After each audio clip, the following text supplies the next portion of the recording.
It's Thursday, January 3rd, Friday, January 4th, if you're on the East Coast or across the pond.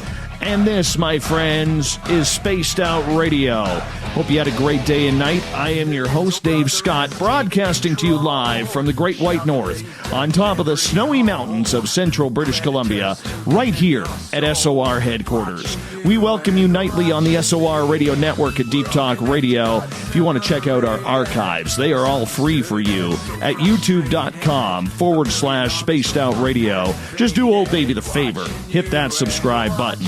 Our website is spacedoutradio.com, where we have a plethora of features for you. You can rock out to Bumblefoot, soon shop at our store, read up on the SOR Newswire, and so much more.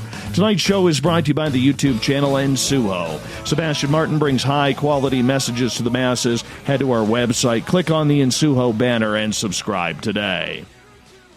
Richard Case is one of the premier paranormal researchers in the United Kingdom, very popular over there. For the last 35 years, Richard has been studious in learning what causes paranormal phenomena and the psychology surrounding the people who are claiming these extraordinary experiences. Spends a lot of time alone in reputedly haunted buildings around the world, which is then broadcast live on social media. Yes, he is a world traveler of the paranormal. This is the life the majority of us want, if we have any interest in ghosts. Hell, if there's a haunted place, Richard's probably been to it. His website, if you want to check it out, and I highly suggest you do, theghostchallenger.co.uk. Waking up early, toothpicks in his eyes, probably a nice warm hot cup of tea going. We got Richard Case from the United Kingdom. Richard, welcome to Spaced Out Radio for the first time. Very glad to have you here. Well, thank you, David, and a happy New Year to everyone in Canada. And you're right, great. I have got the toothpicks keeping me awake. I've also got a bit of a cold, so you have to bear with me. In the UK at the moment, there's a lot of bugs going around, so I didn't get that on from any ghosts. But there we go. Oh, not a problem. Not a problem. Richard, let's go back in your history to introduce our audience to you. You've been investigating the paranormal now for 3.5 decades. 35 years. That's correct. That's correct. A long time. What led you down this path? It's a very good question. I mean, it really began when I was very, very young. I can recall my grandfather telling me these wonderful spooky stories about he used to say that he'd seen a ghost, and he'd seen my what would have been my grandmother's ghost. And I used to stay with him at a farm in England, in a place called Dorset, and I used to stay there. And they had a spiral staircase, and I can remember him telling me the story. He said that he once saw my gran at the top of the stairs. Now, you can imagine, as a child, I'm staying there, and at night I had to go up that spiral staircase. So I always used to go up there with my hands on my eyes thinking, gosh, I hope I don't meet her. But that feeling, that kind of nervousness, that anxiousness, I think that kind of, in a way, it kind of seemed attractive to me. So that kind of made me think, I want to know more about this. Why am I feeling scared? Why am I feeling nervous? Did my granddad really see my nan? What's going on here? And also as a child, I don't know what it was, but I used to kind of have experiences where I felt I didn't want to go to bed at night because we lived in an old house where the windows in the front room were still blurred out from the Blitz, the air raids back in the UK. And I used to say to my mum and dad, I can hear voices in the room. And I knew it wasn't next door. I just felt there were people there as a child. So I think it started from there, really.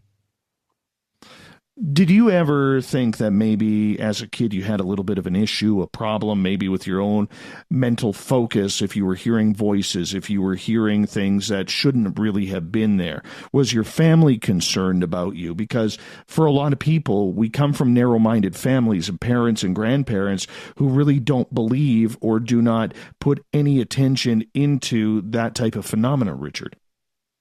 Yeah, I think, to be honest, I mean, I was brought up in a very, very strict religious family.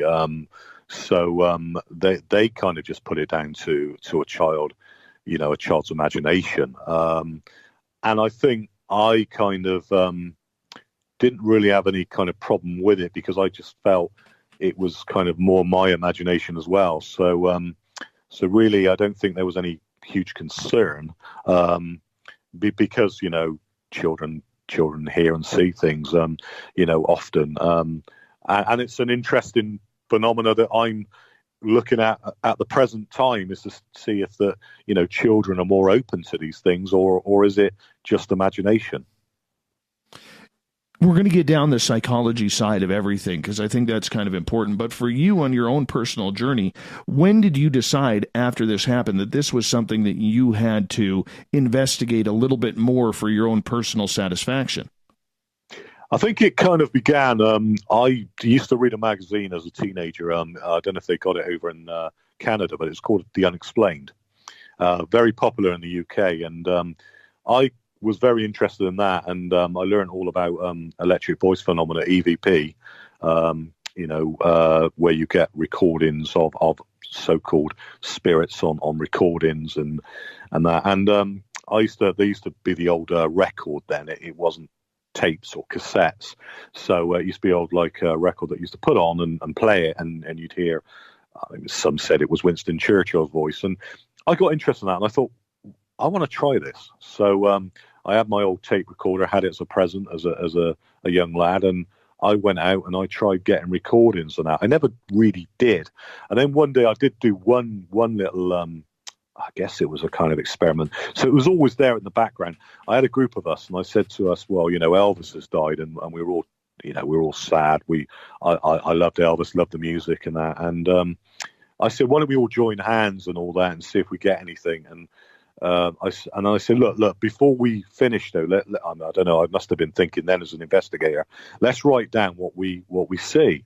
And we all kind of unjoined hands and all said that we just what we wrote down was what we drew was a pair of bars with eyes behind the bars. A couple of us did, not all of us, but that was quite freaky. So it all really just gradually started from that, really. Did you ever feel out of the ordinary around your friends or cousins growing up because you were wanting to have this interest in ghosts? Very much so. Very much so. I think also because of my upbringing as a Christian, there was a moment in my life, one moment in my life where I thought I was going to be a minister and go the other way, and actually,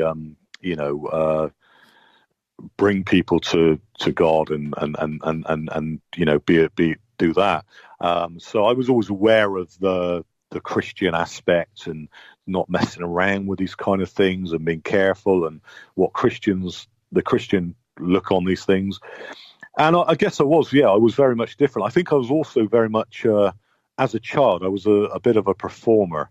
I wanted an audience, I don't know where that came from, but I always, and I guess it all kind of like joined on because as I got older, not that I do this to act or anything else, but I do have people that listen to me and watch what I do. So I think there's that performer in me as well. When did you decide that you wanted to make the paranormal some sort of career? Because obviously you can tell that you had a real love for this since childhood. I think it really began, I used to be a police officer, and when I came out of the police force, I think being a policeman, you're very much investigating things very seriously. And I came out of that and I thought, right, now I'm older. I've got the money now. I can do this. Let's do this as a living. Let's I can afford to do it now. I don't need to do the 9 till 5 kind of slog, which a lot of people do. So I'm very blessed with that. And I had the opportunity to travel the world. So I thought, let's go for it and let's do it really seriously now. Now, you have taken on this tour, and it's pretty incredible because you have visited a plethora of countries. And if you hear me use the word plethora a lot during this show, it's because that is my audience's drinking word. Because there's a few people over here at nighttime where, they've kind of established the word plethora as the drinking word. So if I say that, they're all going to take a swig. But nonetheless, that's part of the fun we have around here. And if you want to drop in a couple of plethoras, please do so. They will love it even more. Anyways, but when you decided to make this a career and start touring around the world, you go to all these different countries. That had to be the adventure of a lifetime for you, to not only combine the love of traveling and seeing all of these nations and nuances that every different country has, and combining that with the paranormal experience. I mean, that just had to blow your own mind. It did, and I'll put the plethora word in there. Yeah, it did. I mean, it was as I say, I was very blessed to be able to do it. So, you know, I appreciate that I was very, very lucky, and it blew your mind, because you could go to all these different cultures, learn what their take on the paranormal, ghosts, their beliefs were, and also the opportunity to spend time in places that you could only dream about when you were young. You looked at these places on television and thought, I want to go there. And it was awesome. Did you have a favorite place that you visited that you just thought, outside of the paranormal hauntings, that you just thought, wow, this is what life is all about? Alcatraz. I think, Alcatraz was the place that I really, really, it was a life dream to go there. And, you watch the movies, you see about Birdman. And what really got me about Alcatraz was I went there and visited. And when I got there, somebody said to me, well, the guy that actually knew Birdman, an ex-inmate of Alcatraz, is actually here signing books. So that was a double wow to me. I could actually meet this guy and interview him and chat to him about Birdman, as well as see where, the places where they were kept and held captive. So was that your first foray into the United States for paranormal investigation, or that far west in San Francisco? I've been to New York. I've been to Canada. I've been all around the States. I've been there before. New York in itself. I mean, I was in the right in the heart of the Bronx area, and there was a church there, and it was the most unlikeliest place. But the church there was a thing going on where the bells apparently went at night, and it was all locked up. And the caretaker was there saying to me, I don't know what's going on here, but the guy that used to own it was a big landowner, and a lot of the Indians were sadly massacred on this land, and we believe it's something to do with that. So, it was all over the States. So that just even in New York, it was amazing.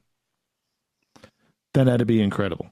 Absolutely incredible. When you walked into Alcatraz, could you feel it? Could you feel the spirits, or the anger, or the depression, the sadness, the maddening that was going on?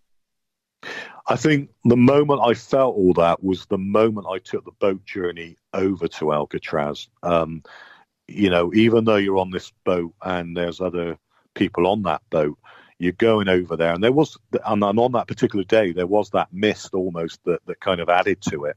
And you're going towards the island, and the thought of you're going there, but you're not coming back. That feeling was with me as I went towards that island. So that was a big feeling of almost despair and what they would have felt.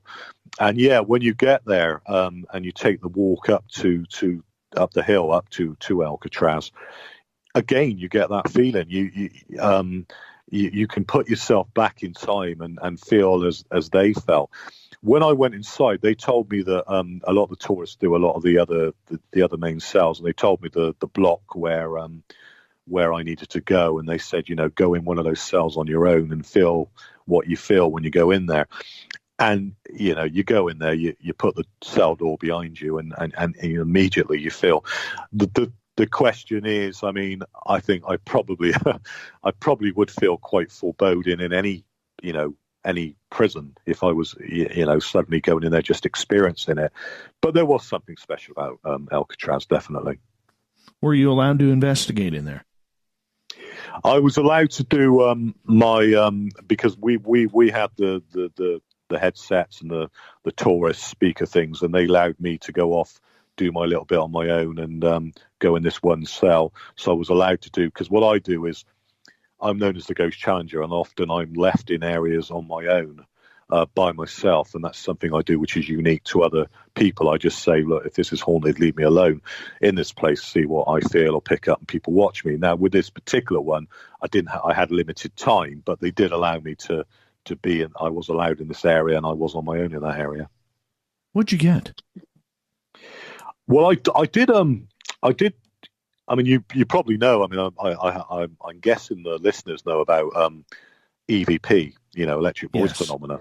I did try actually to record with a tape recorder, and when I played it back, nothing at all. I didn't pick up anything at all. And I've had sometimes very clear things on the record. I'll go on to that a bit later on, but I never got nothing from doing that. I mean, it was just really kind of the feelings you get. I mean, I'm not a psychic, not a medium, or I don't claim to be any of that.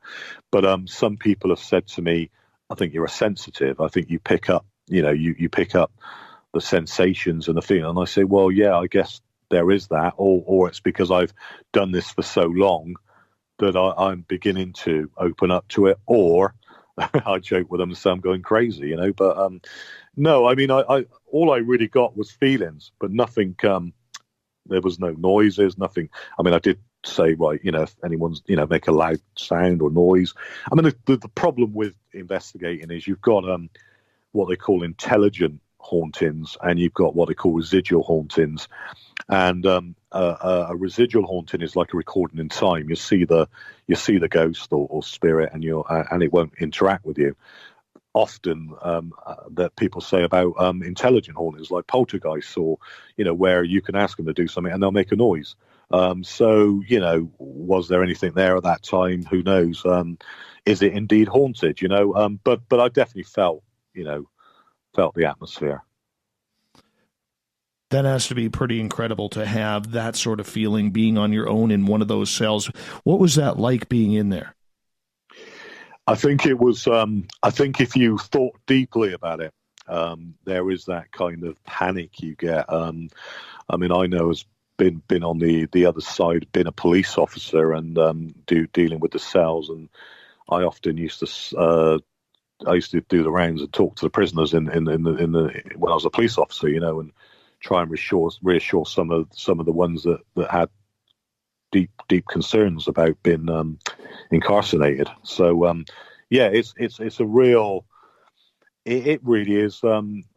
It makes you think, that you're on this island, and I think what it is you're in that cell, but you also know that you're on an island that is surrounded by, all the water and that, and you may be close to San Francisco, the place itself, but you seem so far away.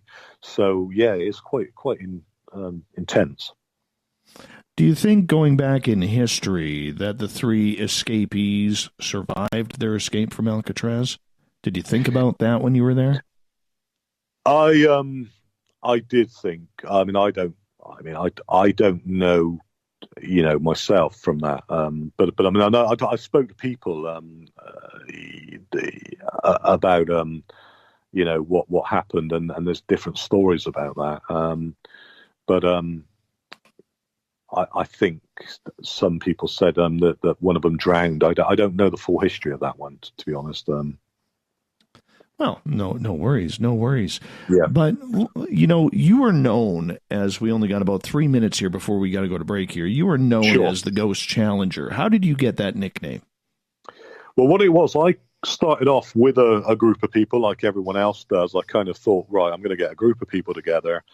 We're going to, have a team and everything else. And I'll just quickly say this. I went to meet Uri Geller. You may have heard of him over in Canada. He's a guy that bends spoons. And I went to meet him in his home, and he said to me, Richard, he said, there's so many groups out there, he said, and you've got something which is more individual to you. Why don't you think of doing something on your own? And I remember driving home from Uri's house and thinking, Ghost Challenger. I've called myself a Ghost Challenger with a team. why don't I call myself the Ghost Challenger, and why don't I go in buildings on my own? And it all kind of started from that, just from that idea, really. People bug you about it? Oh, yes, you get. When I was in the police, they used to always do the Scooby-Doo theme tune for me. So, well, that's nice of them. I mean, your fellow officers giving you a ribbing like that. Exactly. So when you were that takes us back here, because I know we got to go to break here in a couple minutes, but I do want to talk about your police career, if you don't mind, for a little bit. You were not only a police officer, but I mean, being a paranormal investigator at the same time. How much ribbing did you take from your fellow men and women that you served with? Surprisingly, and this is a true story, I went to do a location, and one night a patrol car comes outside this location, and I'm off duty with a group of people doing an event. And naturally, it's past the time where this place should be open, so they see us all there, and they want to know what's going on. So I always have my card, my badge in my pocket, always ready with me. So I went over and they said, "Oh, it's you, Scooby-Doo," and they said, "Can we join you?" I said, "Well, you can't come in with your uniform on, surely, And, your walkie-talkies, I said, "You're welcome, guys, but I don't think the boss will like it if you come in while you're on duty." So, and they wanted to, I don't know what it is about what I do, but a lot of police officers are very interested. A lot of my colleagues in the field are ex-policemen. So, but yeah, you had the ribbon, you had the jokes, and we did a fire station, and the guys at the fire station, started off the sirens and everything, and they even did Ghostbusters theme tune. So yeah, ribbon was, it's all good fun. Oh, for sure. You have to do that. And that keeps things light as well, because the job is so high stress. It is. It can be. If you think that sometimes we're doing places that, I think I always joke with people, we're concentrating on death and things that can be quite depressing, because you're thinking of life after death. So yeah, you need to keep it light, yeah. Richard, I'm going to get you to hold on here as we're going to go to break at the bottom of the hour. Paranormal investigator, the Ghost Challenger, Richard Case, is with us. We got him for another 2 hours here on the mighty SOR coming from the UK. We'll be back with more right after this.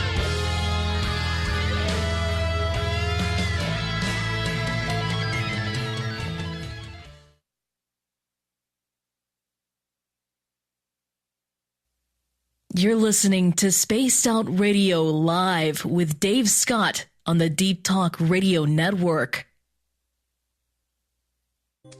We're bringing scientific thought to the paranormal. Hi there, this is Spaced Out Radio scientist Chris Cogswell. Join me, Chris Zuger, and Dave Scott the second Wednesday of every month, where we break down the who from the woo when it comes to everything paranormal. We'll investigate and try to bring sensible answers to those straight and sometimes outlandish questions people have. Hey, not everything has an answer, but we'll do our best. Listen in to Reality Paranormal only on Spaced Out Radio.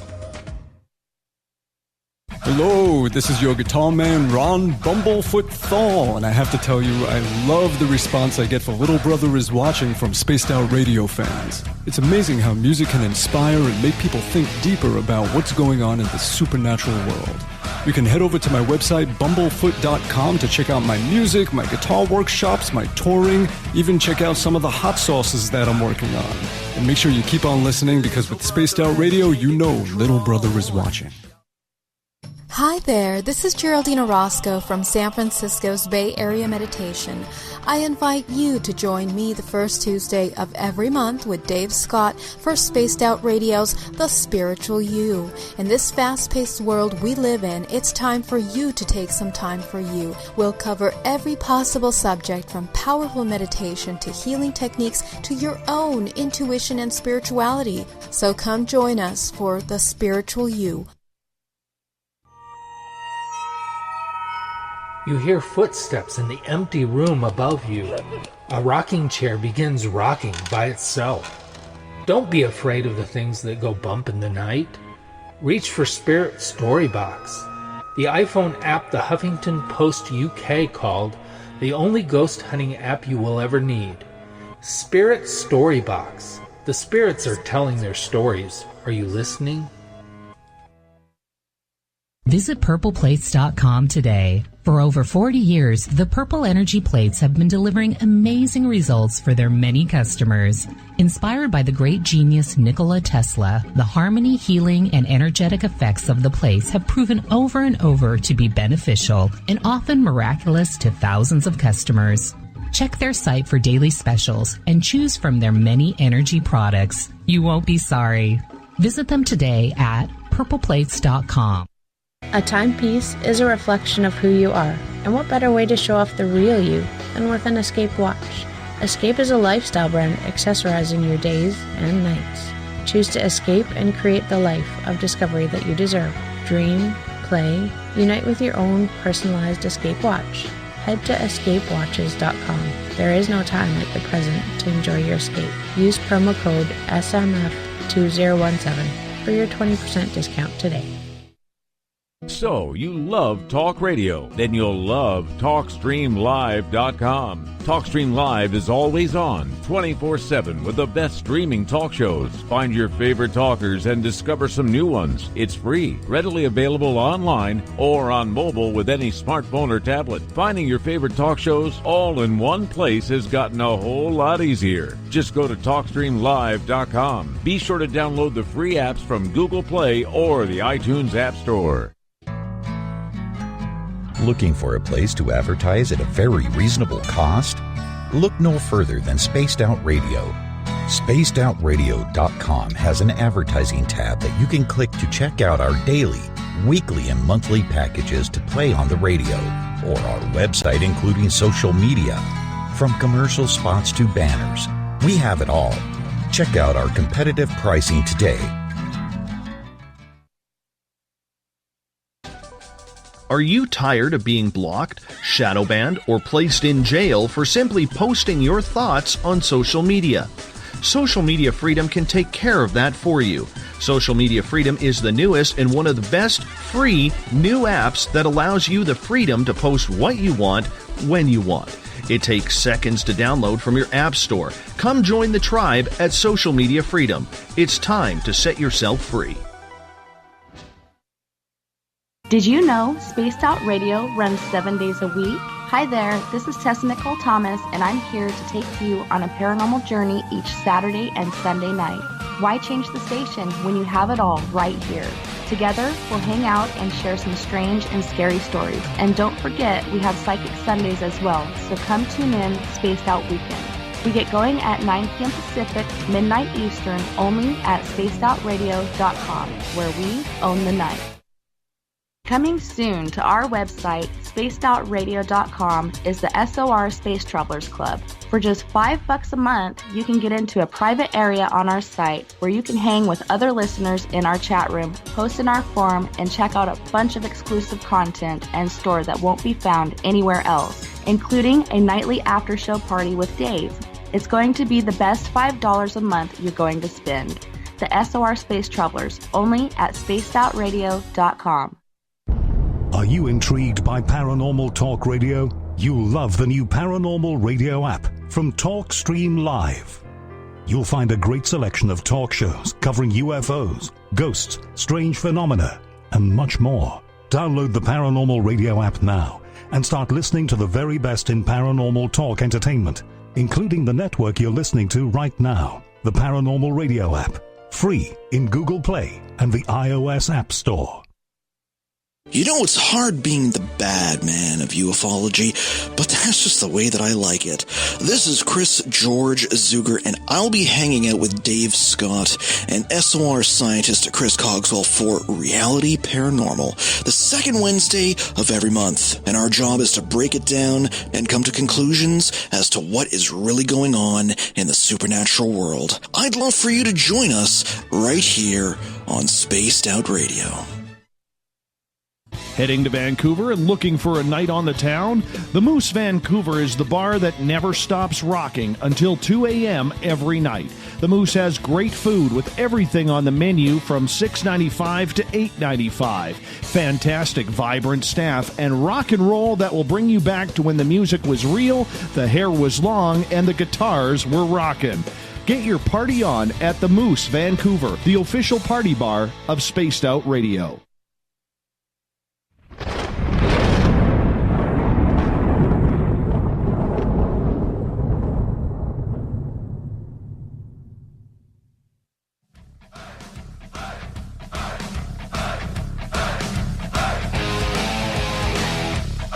Welcome back to the second half hour of Spaced Out Radio. Tonight, I am your host, Dave Scott. Thank you so much for being with us. We're talking with the Ghost Challenger, Richard Case, out of the United Kingdom tonight. Richard, welcome back to the show. Yeah, great to be back. Yeah, thank you. You know, I do have to wonder, Richard, there are so many police officers, both current and retired, that are hopping into the paranormal field for, you know, I've seen it here in North America. We see it with yourself and a number of other people in the UK. I think of, another one who's been on this show is Gary Heseltine, love him or hate him. And there are a lot of people who are in that field who really get into the paranormal, military as well. Why do you feel to continue the investigation in a different way?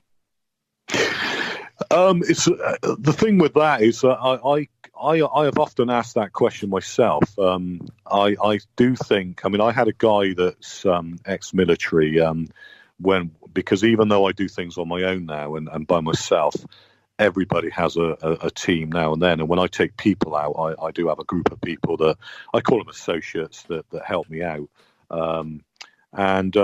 One of the guys that I used that used to go out with me as a group was he was in the Middle East.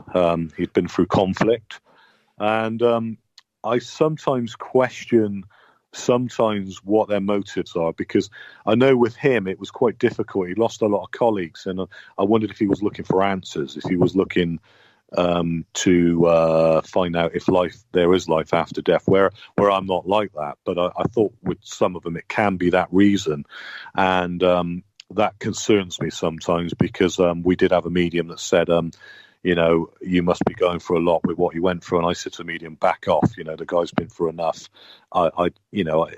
There's ethics involved and empathy for people like that. So, but I think most people, though, to answer your question about why I think we just decide that this is another form of investigation, another mystery that needs to be solved, and we use our kind of investigation skills as we did in the police. I don't know so much with the military, but it's interesting. Yeah, and the way I look at it too is I always wondered about the police investigation. How does that help you in the field when you are trying to look for answers or plausible explanations for what is going on? The only time I would say that it really helps is when you're kind of doing witness interviews, and if you're trying to establish what's happened, if there's been a haunting or someone's spoke about haunting, then you can use your old police skills there a little bit, where you're interviewing witnesses and getting statements from witnesses. So you can use it in that sense. And also if you do your investigations in a methodical way. So it can help. In other ways, it can be a hindrance, because police work and what we do are two very different things.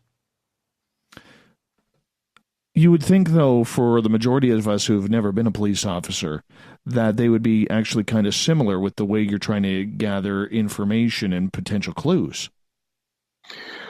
I think they are in the sense of that. The difficulty is it's always the question. I mean, I do the Ghost Challenger.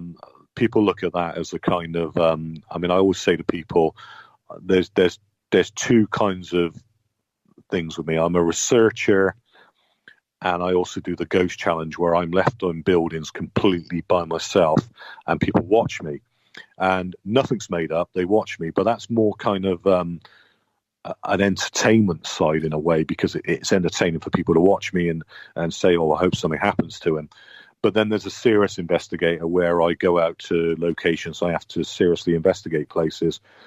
And when I'm doing that, I guess the police kind of investigation side helps.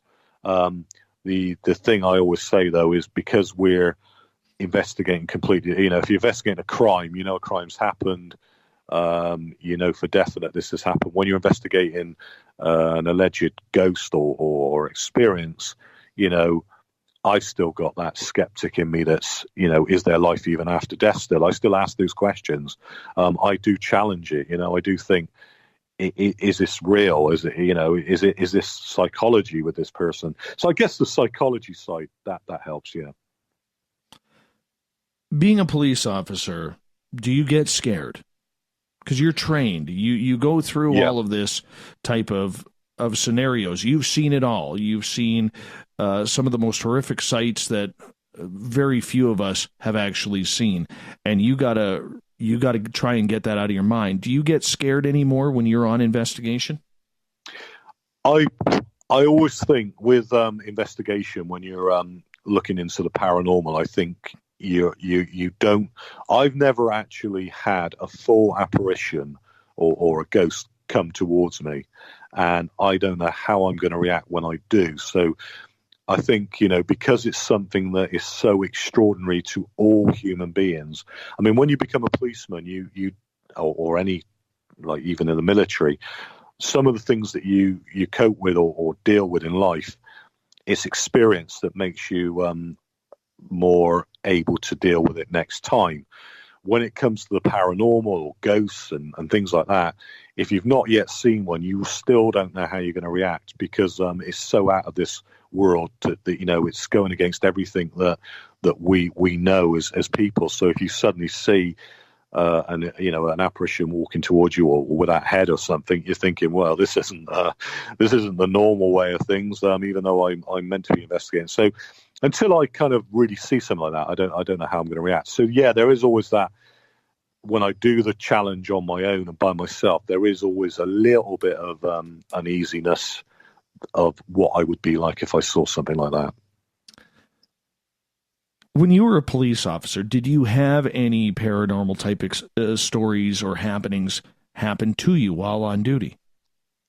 Not myself, but other officers told me about.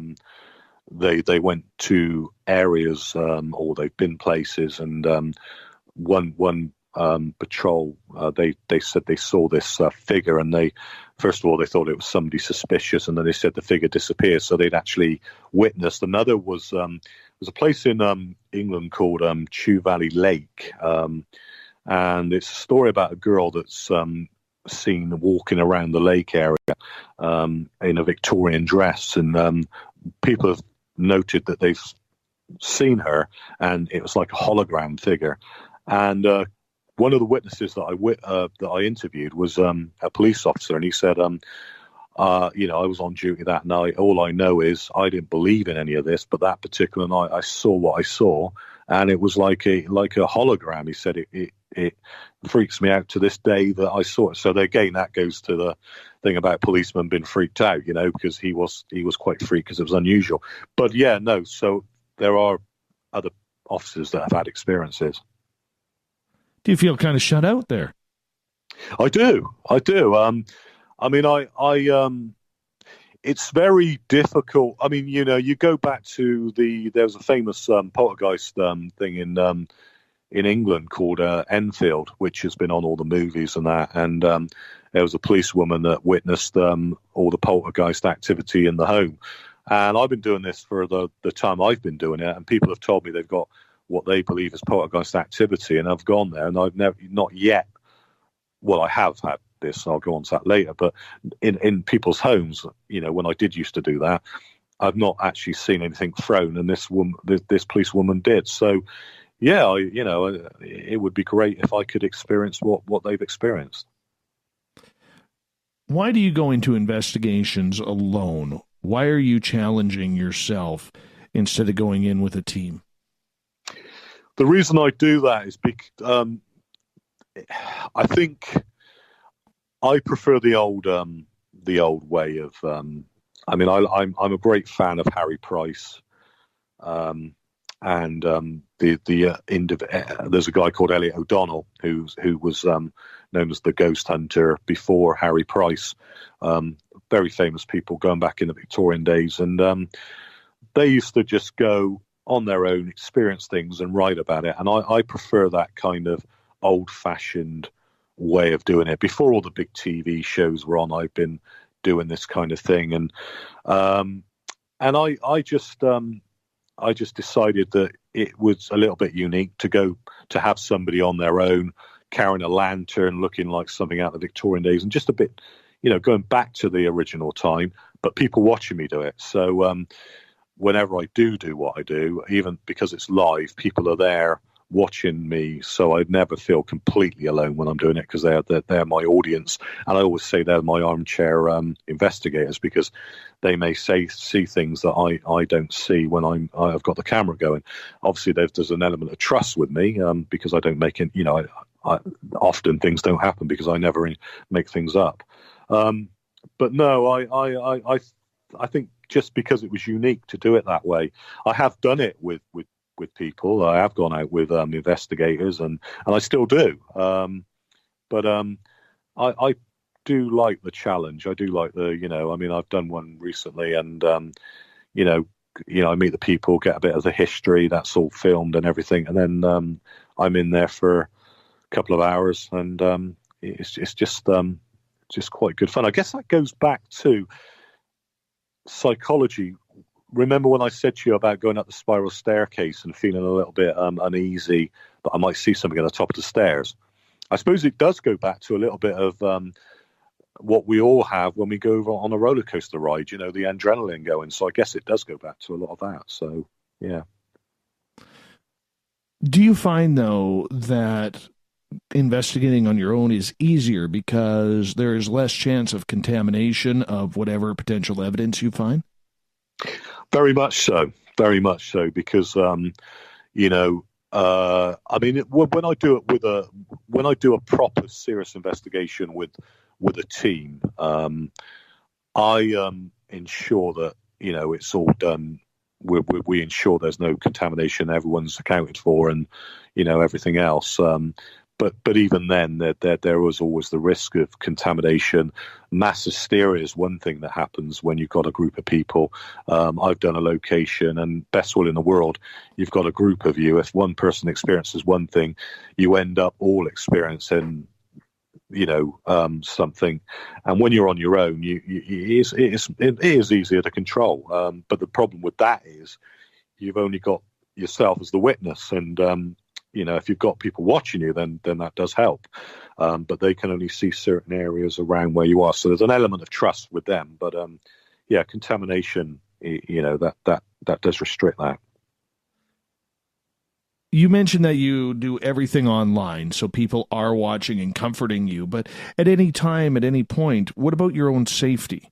Because some of the locations that you're probably entering may not have be the safest facilities. Yeah, well, we do check on safety. If I go somewhere that's very remote, and presumably if ever I did anywhere that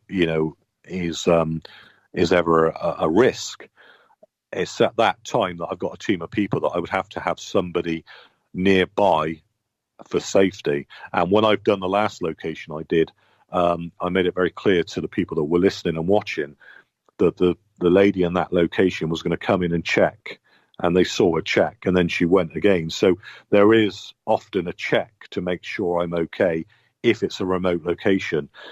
We always do a risk management, always check, that sort of thing. Right. What is the attitude towards the paranormal in the United Kingdom? Because it seems a heck of a lot more open over there than it is here in your fellow Commonwealth of Canada. I think it is. I still think you get you get elements where it's not. I mean, sadly, you go back to the old days of persecutions of witches and witchcraft, and sadly, there's still that element in the UK. There's still that side in the UK which you're dealing with. I mean, I went and we raised money for a church and a conservation trust, and there was a element of the community that welcomed what we did. We didn't go in there with any, we don't take boards or Ouija boards or anything like that.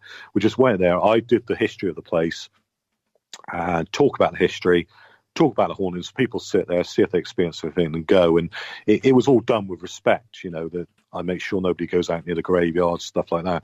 But there was still that element that welcomed it because they were getting the money for the church. And then there was that side that said, no. I don't like this. Leave them alone. And you people are evil. They feel that. So there's a mixed element still in the UK, but mostly with television now coming from the States and also in the UK, a lot of people are opening up to it.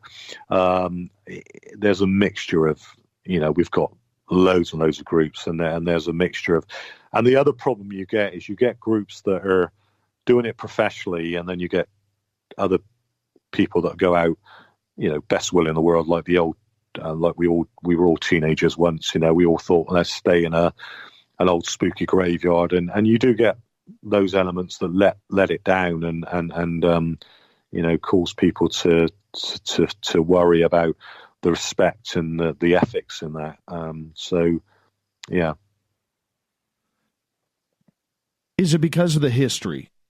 You have a very rich history, a very long history, centuries old, and never mind the royalty, the Vikings coming over and the battles between, even more recently, the last 100 years with the Germans twice and during World Wars I and II. We got France, we got Ireland. There's a ton of history over there and a lot of death in the UK. Is every place haunted over there? I have to ask this because literally looking at it from in the middle of nowhere of British Columbia and knowing how big British Columbia is comparatively to how small the UK is, I'm thinking like every 12 feet you should be running into a ghost. Yeah, that's not the case. I think it's. The history of there's a lot of history, obviously, in the UK that goes back in time. I think there is really all over the world. If when I've gone over the world, if you go back in time, you've got the people that once lived in these places, and there's always history everywhere. I think, but I think that it some places you go and you think, right, this is really an old building. It's going back in time. It's had a lot of stuff go on in this building. A lot of misery in the past. Have you got any activity going on? And then people say, no, there's nothing. The problem with that, again, is it's also down to what people see and what people experience. I mean, going back to that Chew Valley Lake with the Victorian girl around the lake, the sighting was back in, I believe it was the 1990s when the sighting was. So we're trying to go back and see if it's an anniversary ghost, and it's on that anniversary. But I've gone out there and I've sat with my car on that road. And when I sat there at night, there's not one single car that goes up and down that road until at least about 4 a.m. So when people say, when you go to somebody and say, have you got a ghost here at this building that's very historic? And they say no. The problem is they're not there maybe at that time or wherever. So, it's difficult to say that there isn't ghosts in every single building that's over here. Oh, come on. 12 feet. Okay, I'll give you 15 feet, Richard. I'll give you 15 feet. Ghost every 15 feet. There are stories.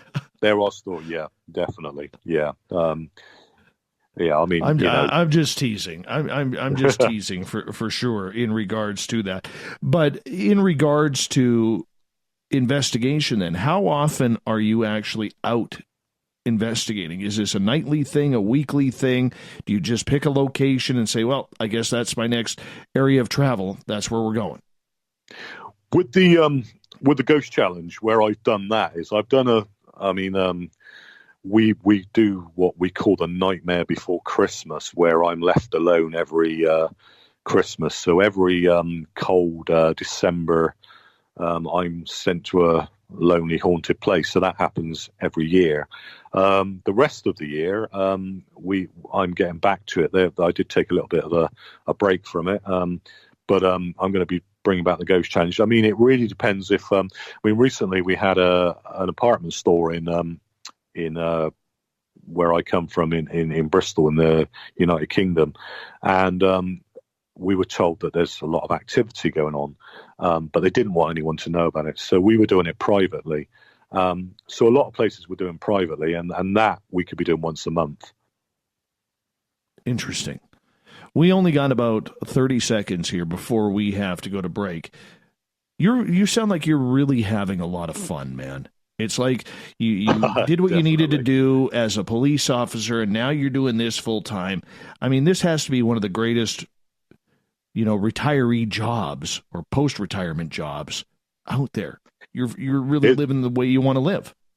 It is, and I think that's the thing. Is the great thing about it is I often joke with the youngsters that are interested in what I do. I say to them, "Listen, guys, you'll be wheeling me round, and I'll still be doing it because there's no end retirement age to something like this. As you know, with when you talk about the ufology and the UFOs and the interest in all those things over there, it's something that you can just have for for life. Yeah.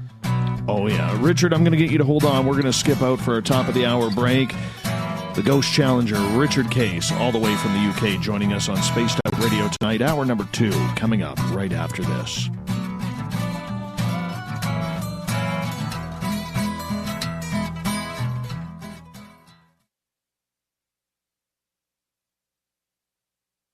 Looking for the stories of the strange and weird that you will find hard to find anywhere else?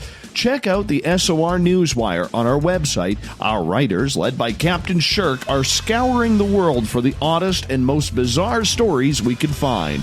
Everything from weird crime to suspenseful and paranormal. We're working hard for you to bring you the most intriguing news of your day. Check out the SOR Newswire at spacedoutradio.com today. Every night on Spaced Out Radio, we have places for you to hang out. Hi, this is Carl. Join our SOR Space Travelers group on Facebook for live chat. On Twitter, using hashtag Spaced Out Radio. You can also join us in our Spreaker chat room. Check us out on Instagram at Dave Scott SOR. All of our archives are free on YouTube at Spaced Out Radio.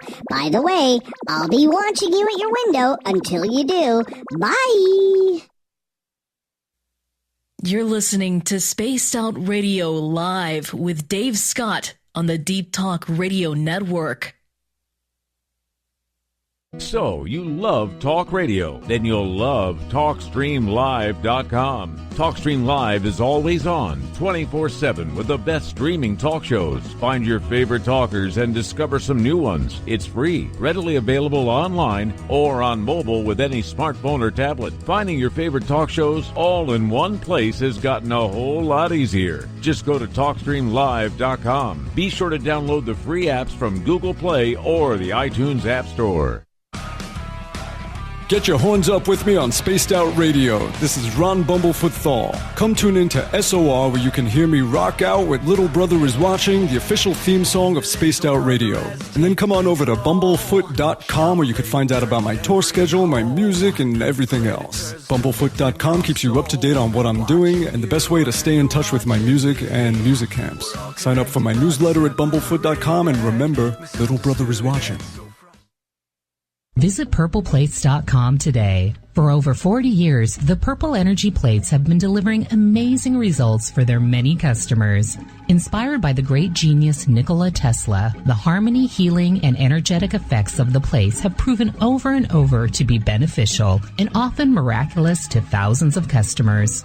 Check their site for daily specials and choose from their many energy products. You won't be sorry. Visit them today at purpleplates.com. Hey, this is Canadian Paranormal Investigator Mike Moore. The third Wednesday of every month, I'll be teaming up with Dave Scott to bring you Ghosts of the Great White North. Each month, we will bring on guests from across Canada to discuss their ghostly encounters. Canada is a paranormal hotbed with stories you've never heard, so we're going to bring them to you. So get comfy on your Chesterfield, grab a donut, and join us, eh? You know, it's hard being the bad man of ufology, but that's just the way that I like it. This is Chris George Zuger, and I'll be hanging out with Dave Scott and SOR scientist Chris Cogswell for Reality Paranormal, the second Wednesday of every month. And our job is to break it down and come to conclusions as to what is really going on in the supernatural world. I'd love for you to join us right here on Spaced Out Radio. The freedom to post what you want, when you want. That's the social media freedom you need. Social Media Freedom is the free app in your app store. No need to worry about going to jail or being shadow banned any longer. It's the freedom to say what you feel. The freedom to know Big Brother isn't watching. It's the way social media is supposed to be. Social Media Freedom. It's time to set yourself free. Download from your app store today.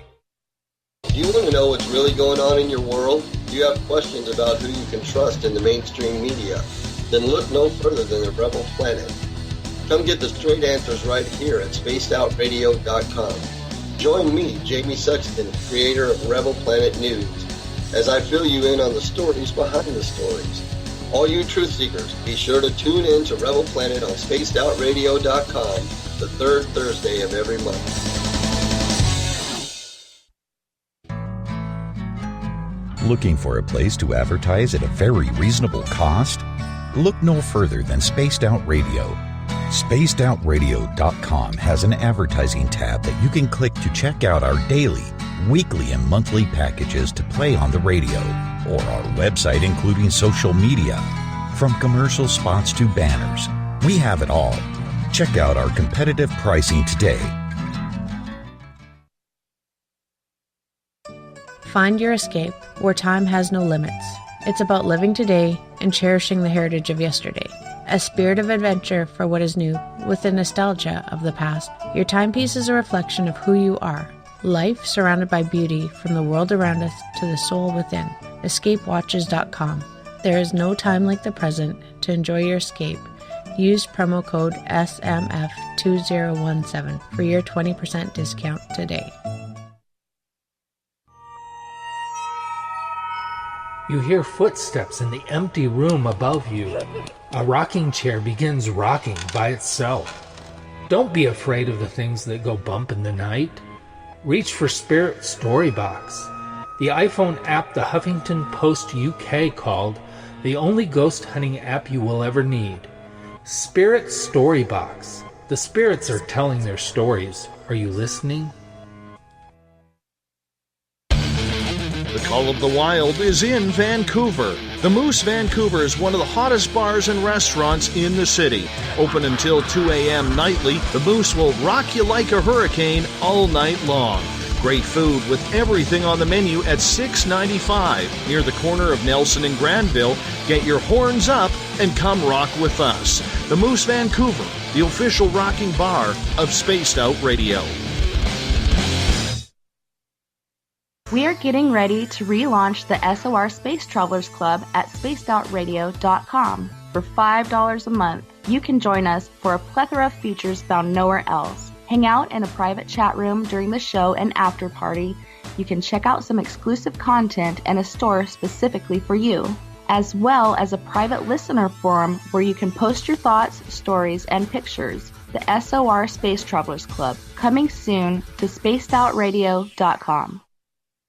On the first Tuesday of every month, I encourage you to come along for a journey with me, Geraldine Orozco, on The Spiritual You.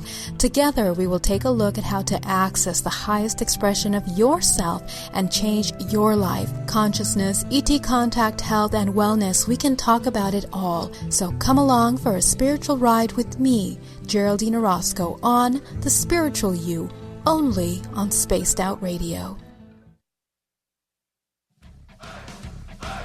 You're listening to Spaced Out Radio with Dave Scott.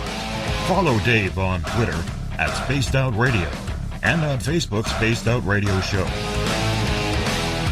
Welcome back to the second hour of Spaced Out Radio. Tonight, I am your host, Dave Scott. Thank you so much for being with us. Tomorrow night on the show, the ET Connection is back with R. Keith Andrews. We get going at 9:06 Pacific, 12:06 a.m. Eastern at spacedoutradio.com. We welcome back everyone listening in on the SOR Radio Network and Deep Talk Radio. Remember, all of our archives are free for you at youtube.com/Spaced Out Radio. Just do old Davey the favor, hit that subscribe button. Mike McNeil has set the password for tonight in the SOR Space Travelers Club. Gyno Tico Lobo Masophile. What? Michael, come on, pen man. Gyno Tico Lobo Masophile is your password. Make sure you use it wisely, Space Travelers, as Mike sets the password each and every night right here on the mighty SOR. Our website is spacedoutradio.com, where we have a plethora of features for you. You can rock out to Bumblefoot, soon shop at our brand new store. Reach out and check out the SOR Newswire, put together by Captain Shirk, and so much more. Tonight we are talking about a world traveler who is also a paranormal investigator. Known as the Ghost Challenger, Richard Case travels all around the world looking for ghosts. It's an incredible career indeed he has created for himself. Richard, welcome back to the show. Yeah, thank you. So during the break, I actually asked you a really neat question. I was surprised by the answer. You have no sponsors. Everything that you do, wherever you travel, whether it's around the UK, North America, Asia, wherever it is, you're self-financed. I am. Yeah. Yeah, I am. Obviously, one of the things I'm blessed with when I do my challenges is in the UK. Kindly, a lot of the locations over here will let me go there, and they will kind of, to advertise them, I will get in there at a good rate or even free sometimes. So I do have that bonus on things. Well, that's pretty cool. How open are your investigations? Do you announce where you're going? Because I look at you as kind of like the Anthony Bourdain of paranormal. Why hasn't a television station picked you up for this? Because this sounds just phenomenal. I've had several discussions with production companies. A couple weren't going to go the way I wanted it to go, so I decided not to go ahead with that. But there at the moment we've got a lot of TV over here with groups and things, and I'm still putting myself out there for that. I'd welcome it, to actually get it on television. I think what's good about it is it's very more real sometimes, the fact that I'm still in these places on my own. Just recording myself the difficulty has been the Ghost Challenger on your own is the moment you get a film crew or production company involved, how real does it become then? How different will it become? Obviously we all want TV and things for publicity, but it's sometimes more raw the way I do it, so more real. What kind of fan base do you have for your live views when you're on location? I have on social media. I'm always up in the social media. Facebook, it goes up to 5,000 people, and you're always up in it to allow other people in, and people drop out and that. So I'm getting loads and loads of followers that are watching live, and fans that have been with me right from the beginning, and they've even done little video snips to say, we followed a Ghost Challenger, and he's really good, So I'm really grateful to my followers and fans. They're fantastic. Well, there's one lady I'll just mention. One lady I'll just mention, Jackie, and I know she may well be listening. She's in hospital. She's sadly suffering from ill health at the moment. So all the best to Jackie. Oh, not a problem. And while we're at it, we should also wish happy birthday to one of our listeners down under in Australia. We call him Aussie Andy around here. He's, I'm not going to give his age, but Andy, happy birthday to you, my friend. Happy birthday. Happy birthday. Absolutely. Absolutely. He's one of our Aussie listeners. We get a lot of Aussie listeners for some reason. Don't know why. Probably because we're on in the afternoon there. Well, it's a fantastic place. I've been there, seeing Australia. It's a lovely place. Outside of Alcatraz, what's the most haunted location you have been in? The place that I would say was the most haunted was back in the UK. It's a little hamlet that I did, basically a little kind of like mini village type place where they've got a big house, a church, farmyard all around this little area.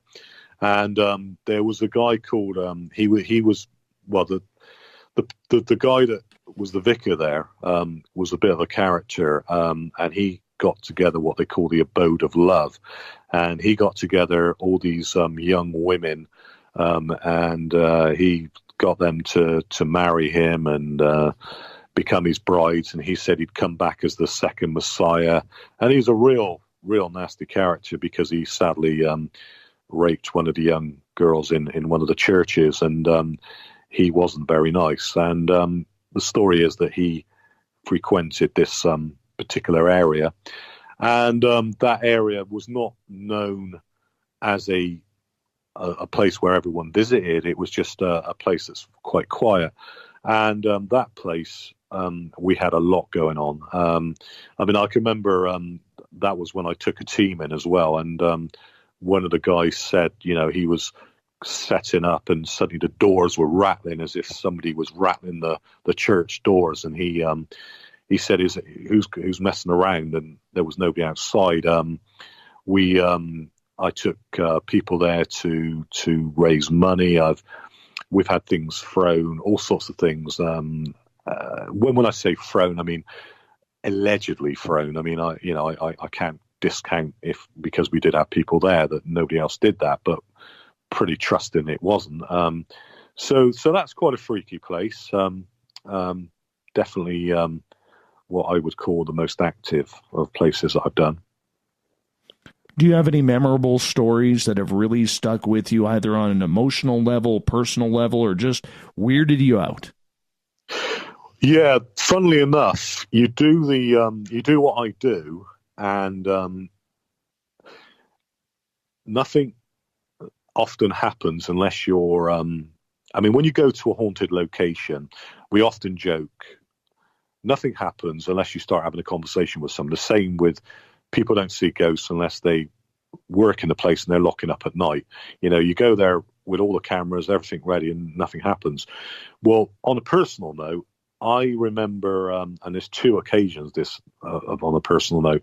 First one was I went to a location, and I took a group of people, and I was telling the history, and I asked out, anyone here do something, and it was my wife is not listening now, so I should. That particular evening, I was what they call a secret smoker. I was giving up cigarettes, and I got home and I thought, oh dear, I've had a few cigarettes that night, so I'll probably sleep down on the the lounge settee and confess in the morning to the wife after being at this location.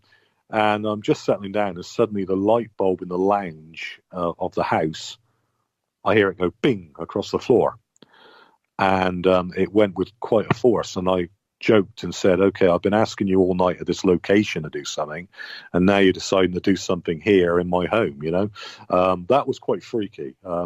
I did try and look at it rationally and say, well, is this light bulb, was it screwed in properly and all that?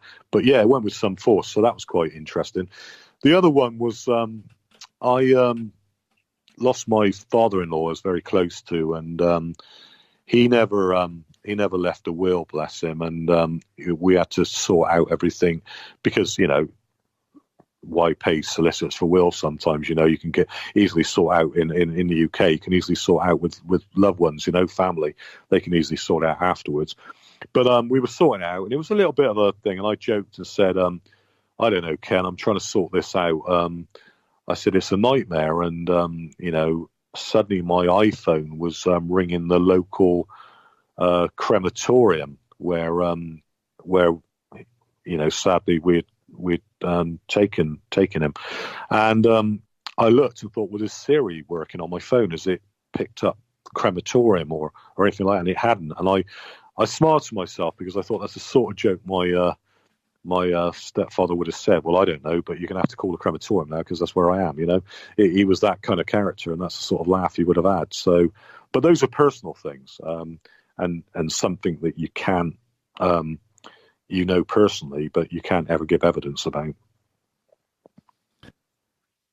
On camera, have you ever caught anything where you're like, damn it, that is a ghost. That is something that I need to chase after, or maybe it's coming after me, or anything like that? Close encounters. Have you had anything spooky? Yes. Not on camera. Well, we've had things on camera where you've looked at it, and it's looked like the top of the head go by of a child. And then you look again, you think, is that a moth going by and causing that thing?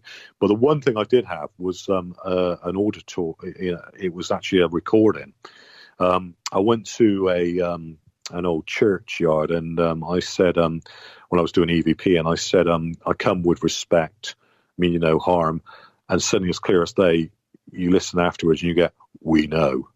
You know, as I'm saying it to you, there was no need to kind of go in and edit the sound or anything. It was we know, as if it was answering my question. I come with respect, we know. I played it back to my wife, who's even more a complete skeptic on it, and she said, "Well, yeah, it's a voice saying we know." You said it's clear as. So that was very freaky. That gives me chills. That gives me chills when that's happened, because for those of us who have had close encounters with something that we cannot explain, it really is an eye-opener when it catches you off guard, because you could build up so much to expect it, but until it happens, all it is expectation. Yeah. That's the thing. It is expectation, and people do liken it to fishing when they go on a ghost hunt, you know, like you're trying to catch a fish and wait for hours and hours and nothing happens.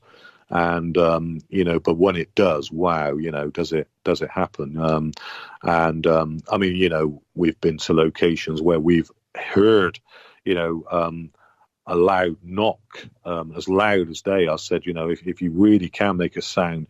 I mean, there's one interesting one that I did was, we went and, somebody mention about a medium, about using a singing bowl to kind of, they're on a different vibration, and I'm not a medium, so I said, okay, we'll take it along, and we took it along.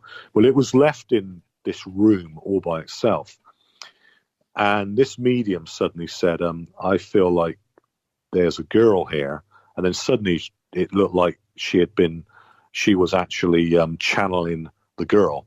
And I went over and stood in front of her, and I was saying, hey, who are you? And she was doing the girl's voice. I'm scared of this guy. And anyway, suddenly I said, well, if you can go now and bring back, you know, who the medium was.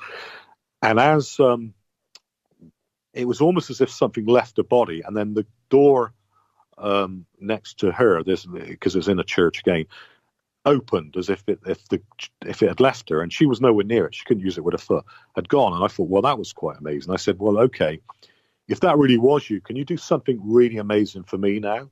And this singing bowl, Tibetan singing bowl, was in this other room, no one near, and suddenly we heard it, you know, going, the singing bowl chiming. So that was freaky as well. And then I said, well, you know, you can look at all kinds of. Well, was there a mouse? Was there a rat nearby that not made it go off and that? But you know, how far do you go with trying to look for explanations? And things are amazing, you know. I mean, it's like me with my father-in-law on the phone going, I looked for Siri, looked for everything. There was no explanation. When do you say, well, this is paranormal? I can't explain it. You know, something amazing is going on.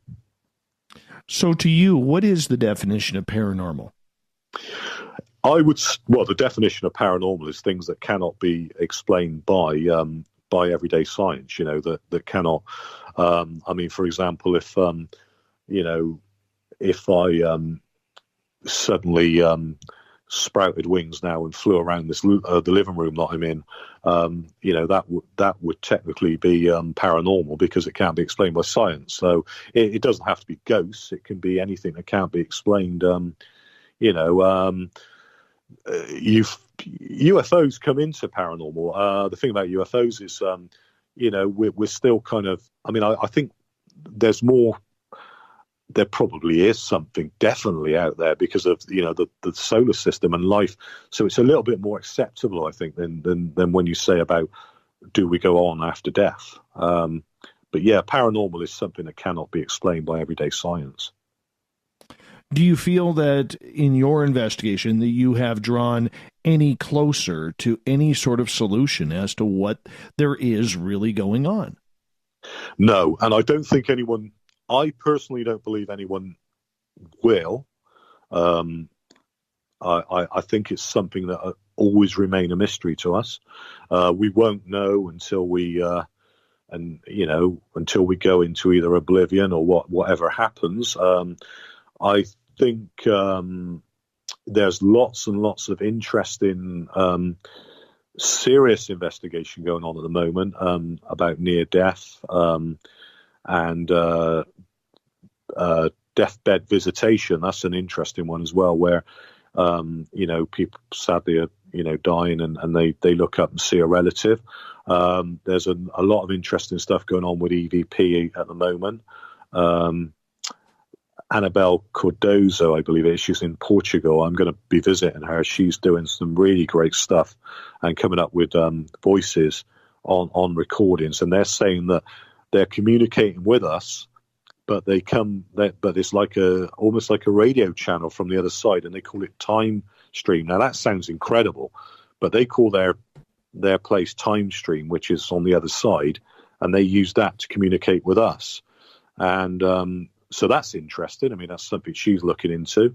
But the real things, like near-death experience, things like that, those are the things that are coming close to, if somebody comes back. But then, I know people that then explain that is when there's a neurologist that says the dying brain gives off all this strong electrical impulse when you die that is what causes near-death experience, and therefore it's explained, and it's nothing about going on after this world. But then I say, well, why is it everyone's having the same kind of experience all around the world? And, that seems a little bit easy to just poo-poo it that way, and say that it's just all down to this electrical impulse. There seems to be a lot more meaning to these near-death experiences. I maybe we will have the answer. I don't know. I don't think there's anyone out there that can claim to be an absolute expert, because no one's ever actually, no one will be, I don't think, until they cross over and come back. Right. Are you a believer in life after death, though? I question. I would, to be honest, I this is where people find it quite intriguing with me.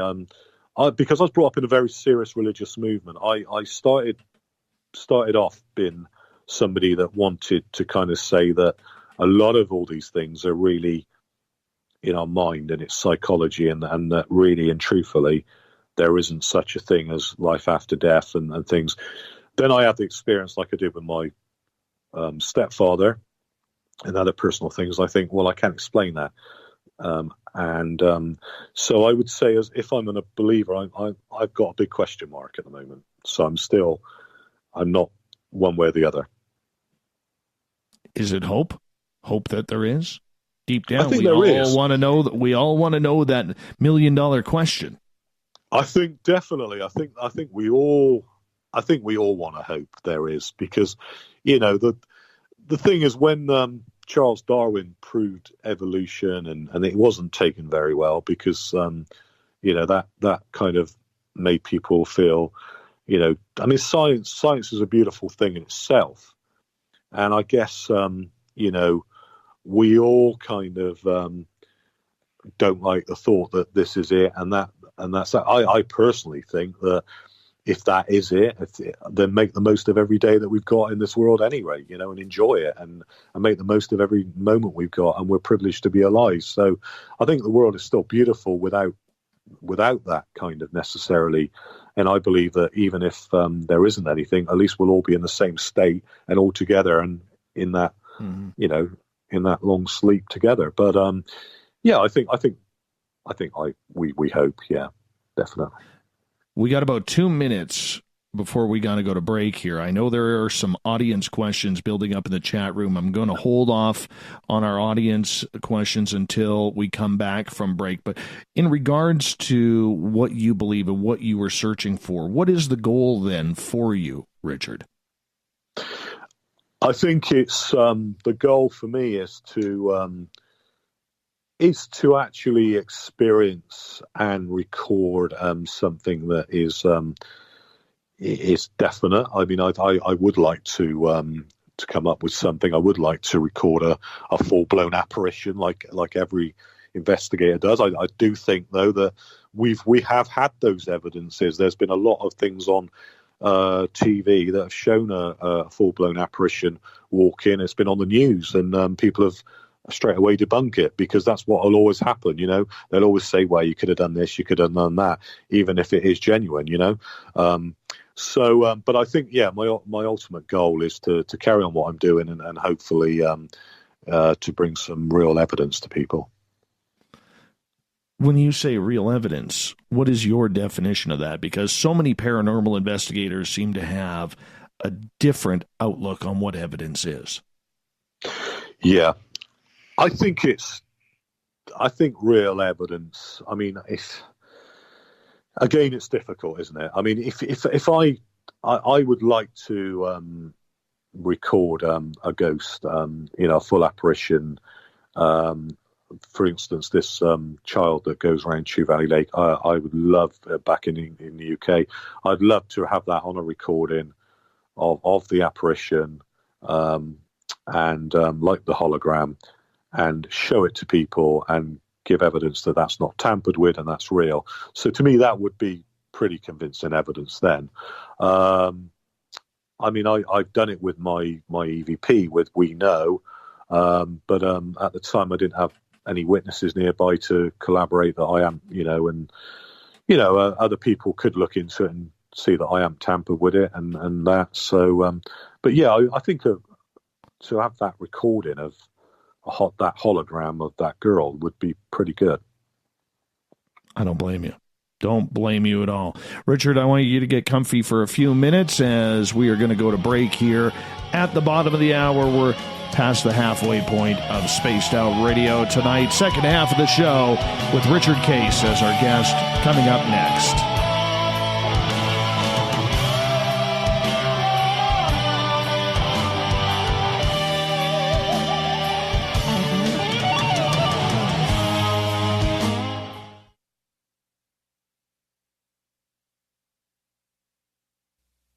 You're listening to Spaced Out Radio Live with Dave Scott on the Deep Talk Radio Network.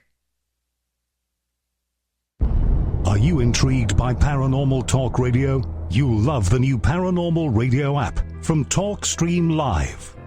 You'll find a great selection of talk shows covering UFOs, ghosts, strange phenomena, and much more. Download the Paranormal Radio app now and start listening to the very best in paranormal talk entertainment, including the network you're listening to right now. The Paranormal Radio app, free in Google Play and the iOS App Store.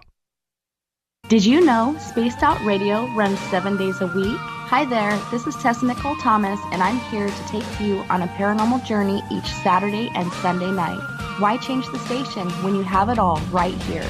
Together, we'll hang out and share some strange and scary stories. And don't forget, we have Psychic Sundays as well, so come tune in Spaced Out Weekend. We get going at 9 p.m. Pacific, midnight Eastern, only at spacedoutradio.com, where we own the night. Are you tired of being blocked, shadow banned, or placed in jail for simply posting your thoughts on social media? Social Media Freedom can take care of that for you. Social Media Freedom is the newest and one of the best free new apps that allows you the freedom to post what you want, when you want. It takes seconds to download from your app store. Come join the tribe at Social Media Freedom. It's time to set yourself free. So, you love talk radio? Then you'll love TalkStreamLive.com. TalkStream Live is always on, 24/7 with the best streaming talk shows. Find your favorite talkers and discover some new ones. It's free, readily available online or on mobile with any smartphone or tablet. Finding your favorite talk shows all in one place has gotten a whole lot easier. Just go to TalkStreamLive.com. Be sure to download the free apps from Google Play or the iTunes App Store. You hear footsteps in the empty room above you. A rocking chair begins rocking by itself. Don't be afraid of the things that go bump in the night. Reach for Spirit Storybox, the iPhone app the Huffington Post UK called the only ghost hunting app you will ever need. Spirit Storybox. The spirits are telling their stories. Are you listening? Hello, this is your guitar man, Ron Bumblefoot Thal, and I have to tell you, I love the response I get for Little Brother is Watching from Spaced Out Radio fans. It's amazing how music can inspire and make people think deeper about what's going on in the supernatural world. You can head over to my website, bumblefoot.com, to check out my music, my guitar workshops, my touring, even check out some of the hot sauces that I'm working on. And make sure you keep on listening, because with Spaced Out Radio, you know Little Brother is watching. A timepiece is a reflection of who you are, and what better way to show off the real you than with an Escape watch? Escape is a lifestyle brand accessorizing your days and nights. Choose to escape and create the life of discovery that you deserve.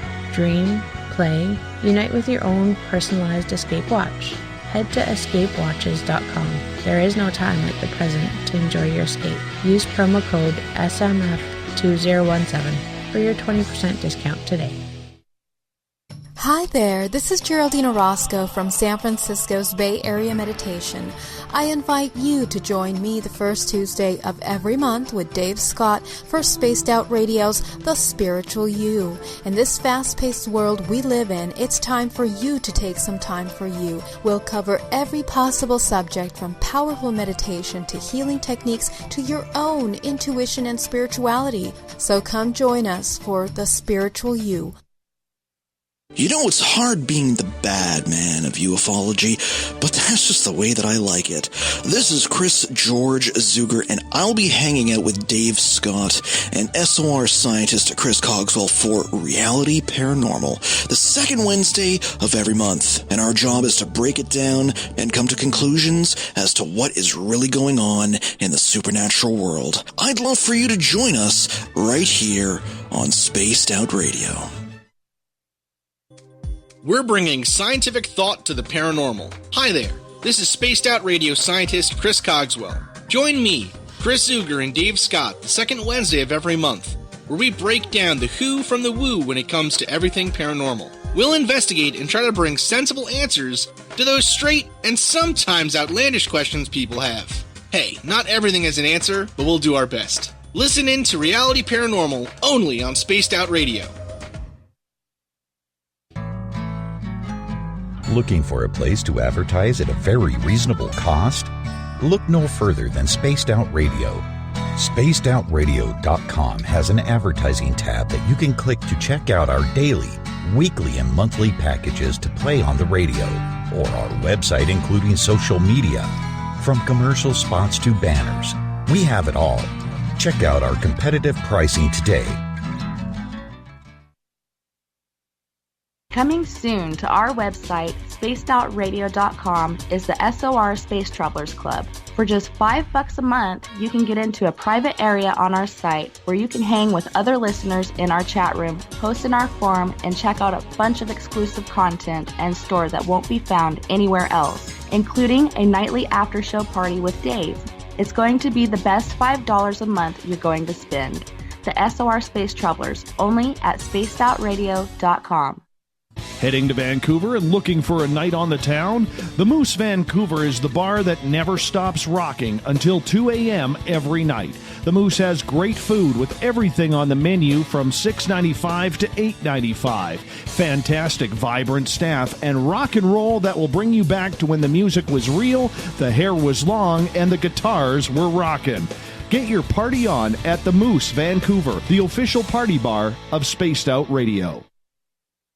Visit purpleplates.com today. For over 40 years, the Purple Energy Plates have been delivering amazing results for their many customers.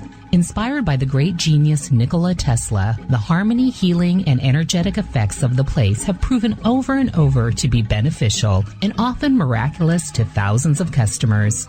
Check their site for daily specials and choose from their many energy products. You won't be sorry. Visit them today at purpleplates.com.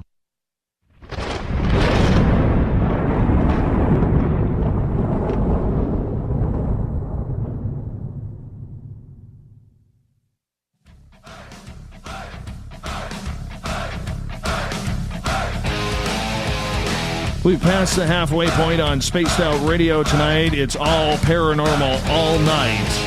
I am your host, Dave Scott. Our guest tonight, the Ghost Challenger from the United Kingdom, Richard Case. Richard, thank you so much for being with us. Hello. Yeah, great to be back. In your travels, while we are getting there, how many countries have you traveled to for paranormal investigation? I've never really counted how many, but I'll give you a kind of list of places. I've traveled to, obviously I've done Europe, I've done Spain, I've done Italy, I've done France. I've then gone across and done North America, I've done Canada. I've then gone down to Miami. I've then done... gosh, the name slips the mind now. South Carolina. Then I've gone through the Panama Canal. Gone over to San Francisco. Done China. Done Malaysia. Australia. Nearly all around the world. India. So some really fantastic places. How does the ghost hunting compare or contrast in each country you go to? I find India very intriguing. I find their way of investigating is very, very going back to the good old way of investigating. And sadly, one of the guys in charge of, I don't know if you heard about that, but he died quite young. They seem to go back. The thing about India is to them it's very natural, all these things. They talk about the phantom hitchhiker and, they say, well, yeah, we know this goes on. We know they're here. They know that. And it's just taken for granted that, that these things are there, where in the Western world or where back in the UK and we kind of question, So I do find it. The Australia is very good as well. I loved it over there. I was surprised because, again, I didn't know they would see what we see, the UK and the States and all that, but they're very much, there's a lot of things going on there with it. It's all around the world. And even in Japan now, it's taken off, and in China they have their own kind of views on things, and in Vietnam, where I went, they believe in the ancestral worship, and they just got their own beliefs in it. And there are the odd few that will go out, but again, they take it for granted. It's everyday part of their culture that these things happen. One place I went, America, Samoa. and over there in Hawaii and all those places, they're fantastic Polynesian views on things. And one of the places in Samoa, I think it's called an atu. That's what they call a ghost. And there's a village girl went around a village there, and we were privileged to go around the village. And I was asking them about atu, trying to say, have you ever? I'm trying to get information about atu, which ghost. Have you?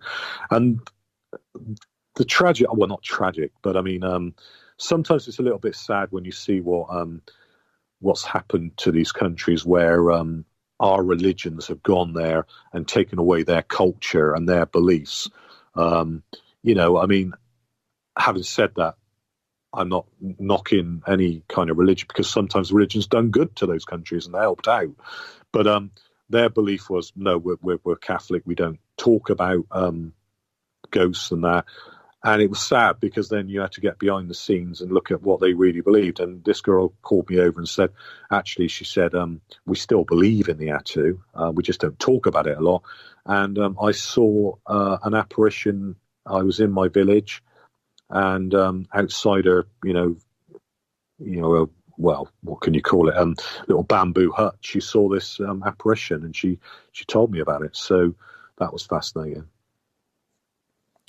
We're going to get to some audience questions here, if you don't mind, my friend.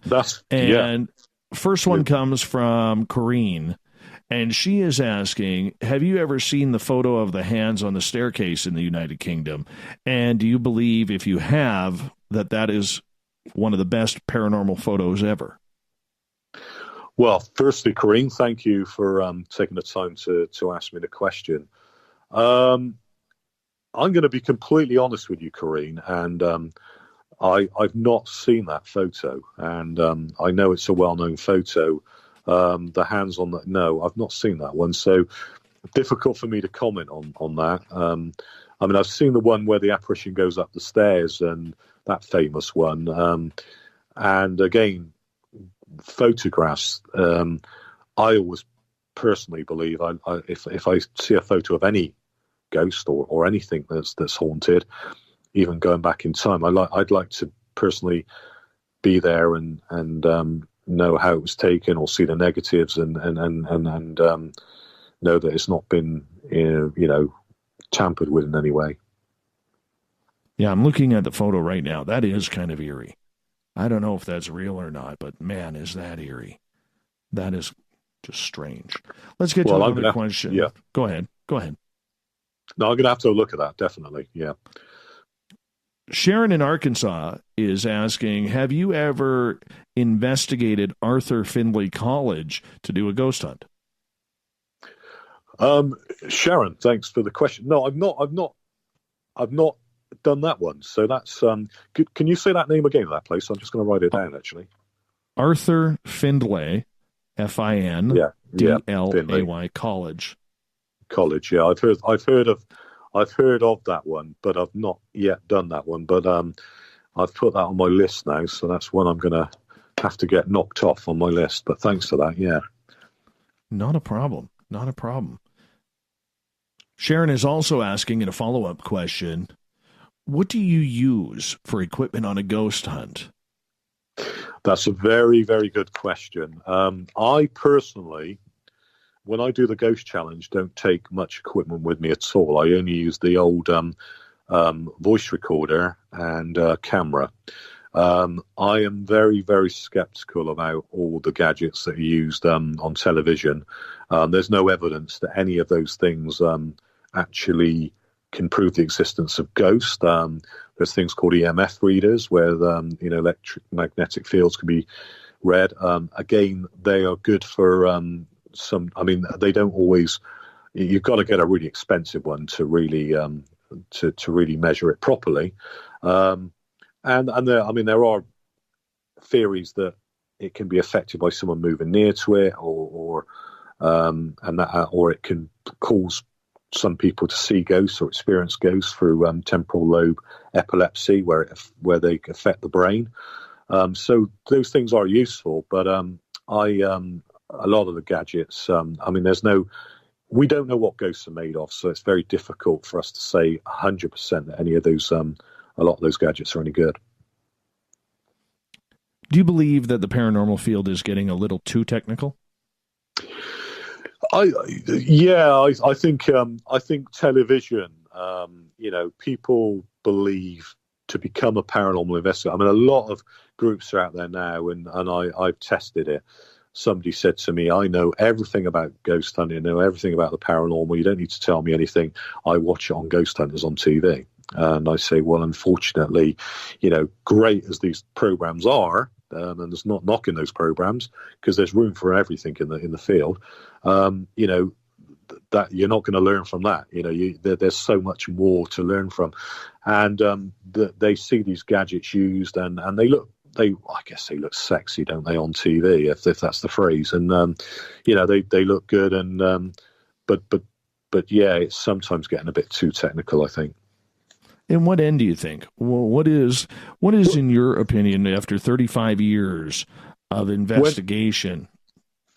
When I say too technical, I mean if they got a device that could actually, really define a ghost and show a ghost, and it could be proved that can do that. Really, there's no it doesn't matter about how technical we get. Bring it on. I guess too technical might be the wrong thing. We're using a lot of gadgets that just look good, but don't actually do the job. Do you think that people are just wasting their money? Do you think that there needs to be a little bit more intuition, even though you might not be psychic? I think so. It's also very well known that, when I've taken people to locations and I've taken guests to locations, I've said to people, right, we're going to do it with all the cameras on. We're going to do everything. I said, right, now let's turn off the cameras. Let's just turn everything off. Now let me ask out to see if we get any interaction. And they all go, wow, you've just got something happen. I say, yeah, it's like they almost won't interact with you when the cameras, and that's been another theory amongst ghost hunters. So yeah, I don't know really. It's a very interesting question. Well, I think there's a lot of people in the paranormal field who feel that, and I don't want to go down the whole science road with everything, because that is a real trigger word for me when it comes to paranormal investigation. But there's a big majority of people out there who, whether they're weekend warriors or actual investigators such as yourself, who feel that they got to be spending thousands of dollars on this equipment, when if you look at maybe investigators such as yourself or David Weatherly or John Tenney, they don't do that. It's more the KISS method of keep it simple, stupid. Yeah, and it is. I think there is a temptation. I mean, if I take people out for an event, if I do a charity event or take people out an event, you get there's different kinds of people in this field. You get those that are interested in the scientific side, those that are interested in the thrill side, those are interested in the television, and often you'll get an audience with you and they're like, please use the equipment they use on television, please that's what they use, the K2 meter, please let me have a go on that. And no matter how you say to them, this isn't going to be a brilliant way of necessarily telling if there's any activity, there's various other reasons that K2 meter is flashing away. They still want it, they still love it. So there is this love of gadgets and excitement of gadgets. And I guess I'm like anyone else, I say all this and then I go on my apps on my iPhone and have a look at these little these little ghostly apps and think to myself, oh, I know probably scientifically there's no evidence on this, but it's good fun to mess with, and play around with. So, we're all guilty of it, I think, yeah. I think we are because, I mean, let's face it, if something lights up, it goes blip or beep or whatever it may be, we all get that little chill up our spine that we're hoping to get. Yeah. So you can't really blame people for that. No, definitely not. The REM pods, the teddy bears that suddenly flash if something's touched the teddy bear, seeing that happen is fantastic. I often get, people saying, well, it's a very boring event because that teddy bear never flashed. But but it does on television all the time. And I say, oh, well, I'll just put my phone in my pocket and go over that way, and there you are, it's flashing. And it's quite disappointing then, Harry Price once said people love the bunk to the debunk. But no, when things do flash and there's no reason for it. I mean, we had one where K2 meter was going and there was no reason that we could explain, and flashed twice for something, and it was doing that, and that was great. It was fantastic because you can visibly see it, and I'm a great fan, even though there's no evidence with the ghost box. I mean, it's kind of creepy feeling, isn't it? To suddenly have this voice coming out of a box saying hello, and you can hear it direct without having to rewind and hear it. You can actually hear it in real time.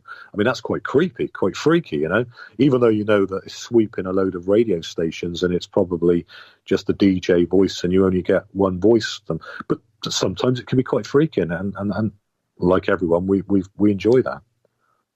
A lot of people do it to get scared. You don't get scared. When you take people out on tour, what do you say to them? How do you prepare them? The very important thing to do is to remember that when you're taking people out, they are new to it. And, what doesn't scare you will frighten the living daylights out of that person. So you've always got to have that at the back of your mind. If you go to a location, you suddenly turn the lights out, you can see the toughest person in that group shaking like a leaf. So I joke with them. I give them light humor. I make a joke. Every now and then I'm cracking a joke just to kind of get them relaxed. I'm always saying to them, don't ever do anything you don't want to do. If you feel scared about something, if you feel the light's got to go on and you can't handle it, tell me. So you're always aware of those people and of the fear, because there is a lot of fear, and it's understandable. I mean, don't get me wrong. I mean, there's been times where I have actually literally almost ran out of a location. There was one I did as the Ghost Challenger, and I was in this place, and I didn't have a very good feeling that night. I wasn't ready in myself. I don't think I was. I think you've got to be very strong when you do this. And that particular evening, it's all live, and people can see it. It's like something runs up the stairs towards me. I shut the door, turn the light on in the bedroom, and say, "That's all I'm doing tonight, folks." And turn off the live feed, and they don't hear from me because I guess I chicken out or whatever, but quite understandably, because it was like something was running up the stairs, and for some reason that night it just didn't work, and I couldn't do it. So I do have those moments. When you take those people out, and this is their first time on a ghost tour, do you have to break it down for them that they are not there, or what they are seeing? Pardon me, let me rephrase that they are not going to be experiencing what you experience or what they see on television. I think that's the biggest misconception, because I run a ghost tour too. In my little town here, and that's one of the biggest things is everybody says, "Oh, I really thought it was going to be like we see on television." Yeah, I say to people, if you really want to get the thrill that you see on television, then watch Halloween the movie, or rent a movie out, because often it can be quite boring, because these things don't happen on demand, and most of the paranormal experiences that people have are of the security guard locking up at night on his own, or somebody in their home instantly going around their business, not sitting waiting for something to happen. And I guess that's the thing about it. It's crazy in a way, because we do these events and we wonder why it doesn't happen. Then you see it on television. I mean, obviously TV, when they record the shows, they can break it down. I mean, I do have exciting moments, so if I could record it and break it down for all those exciting moments, I guess I could get some kind of exciting show going. When you see it live on TV and a lot's happening, you kind of have that little bit of doubt on you. Why is it all happening? It doesn't happen like that. So people are being fed kind of, a lot of maybe inaccuracies about how it is. So you've got to make sure that they are aware that, almost a disclaimer as well. I mean, if you're doing it, I mean, I don't do anything profit-wise, but I do charity events.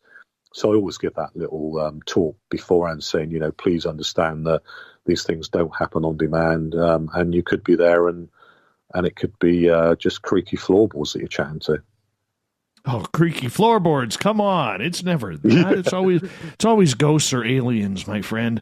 Always ghosts or aliens. Yes, I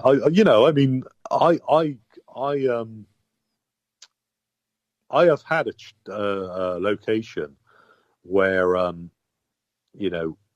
it's funny actually, because we had what sounded like creaky floorboards, and we thought it was mice. And you do get those, as you know, where the window, is it can be explained. But one location we did, and it did sound like creaky floorboards, but it built up, and it got more and more, and then louder and louder, and bang, bang, bang noises, and floorboards creaking. Then it sounded like a load of people in front of you, and then it just went again. So that was quite intriguing. We only got about 90 seconds here before we got to go to break here at the top of the hour. And I'm just thoroughly enjoying this because I think you have a real level head at the way you are investigating the paranormal. And for a lot of people out there, whether they're spiritual or whether they're not, they want some sort of protection when they are going in or coming out. Do you believe in the ideas of sage or Palo Santo wood or prayer before and after investigation to make sure you have nothing attached? Yeah, one of the important things to do when you do what we do or what I do is that you are aware of everything. And I've worked with mediums, and I've seen where they've done rescue work, and they've had people that have allegedly had attachments. And, the best skeptic in the world should always have ethics when they do what we do. And I have seen people that have allegedly had attachments. So I myself believe, I always believe if you go in with the right intentions and the good heart, I do that myself when I do my challenges, and a strong person, I believe that's good. I believe if anyone's got, and I don't, I mean this in the right way. I don't stop anyone from going on an investigation, but if somebody is overly anxious, then I advise sometimes they shouldn't go. But I do have people that if they need that kind of prayer beforehand, they will give that prayer and that guidance. I myself don't know the answer to that because I'm not a medium or a psychic, so I don't. Right. Yeah. Richard, I'm going to get you to hold on. We're going to go to break here at the top of the hour. We have Richard Case for one more half hour before we're going to say goodbye to him. But nonetheless, hour number 3 of Spaced Out Radio coming up right after this.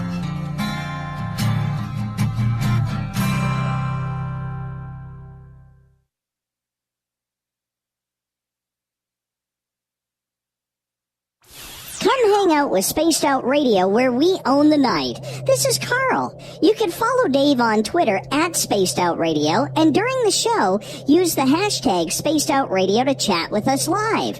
On Instagram, at Dave Scott SOR. On Facebook, give our page a like, Spaced Out Radio Show. SOR archives are free on YouTube at Spaced Out Radio. Come join us, or I will come join you. See you at your window. At spacedoutradio.com, we have a little bit of everything for you to stay up late. So while you're there, check out our SOR Newswire, where our team brings you stories of the weird and strange to the WTF from around the globe. News on Bigfoot, UFOs, paranormal, Darwinian-type crime tales. It's the stories that the mainstream media usually won't touch. Well, we got them all on the SOR Newswire, only at spacedoutradio.com. You're listening to Spaced Out Radio Live with Dave Scott on the Deep Talk Radio Network. Looking for a place to advertise at a very reasonable cost? Look no further than Spaced Out Radio. SpacedOutRadio.com has an advertising tab that you can click to check out our daily, weekly, and monthly packages to play on the radio, or our website including social media. From commercial spots to banners, we have it all. Check out our competitive pricing today.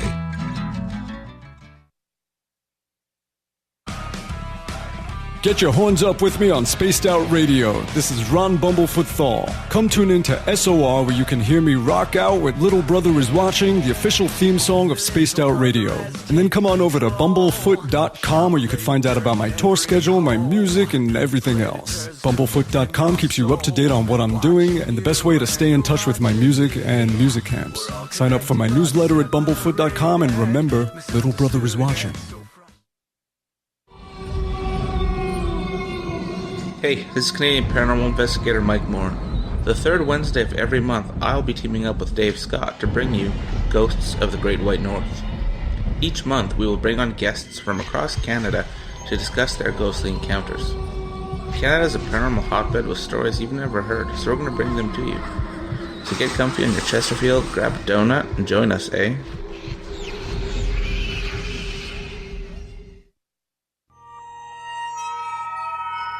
You hear footsteps in the empty room above you. A rocking chair begins rocking by itself. Don't be afraid of the things that go bump in the night. Reach for Spirit Storybox, the iPhone app the Huffington Post UK called the only ghost hunting app you will ever need. Spirit Storybox. The spirits are telling their stories. Are you listening? We are getting ready to relaunch the SOR Space Travelers Club at spacedoutradio.com. For $5 a month, you can join us for a plethora of features found nowhere else. Hang out in a private chat room during the show and after party.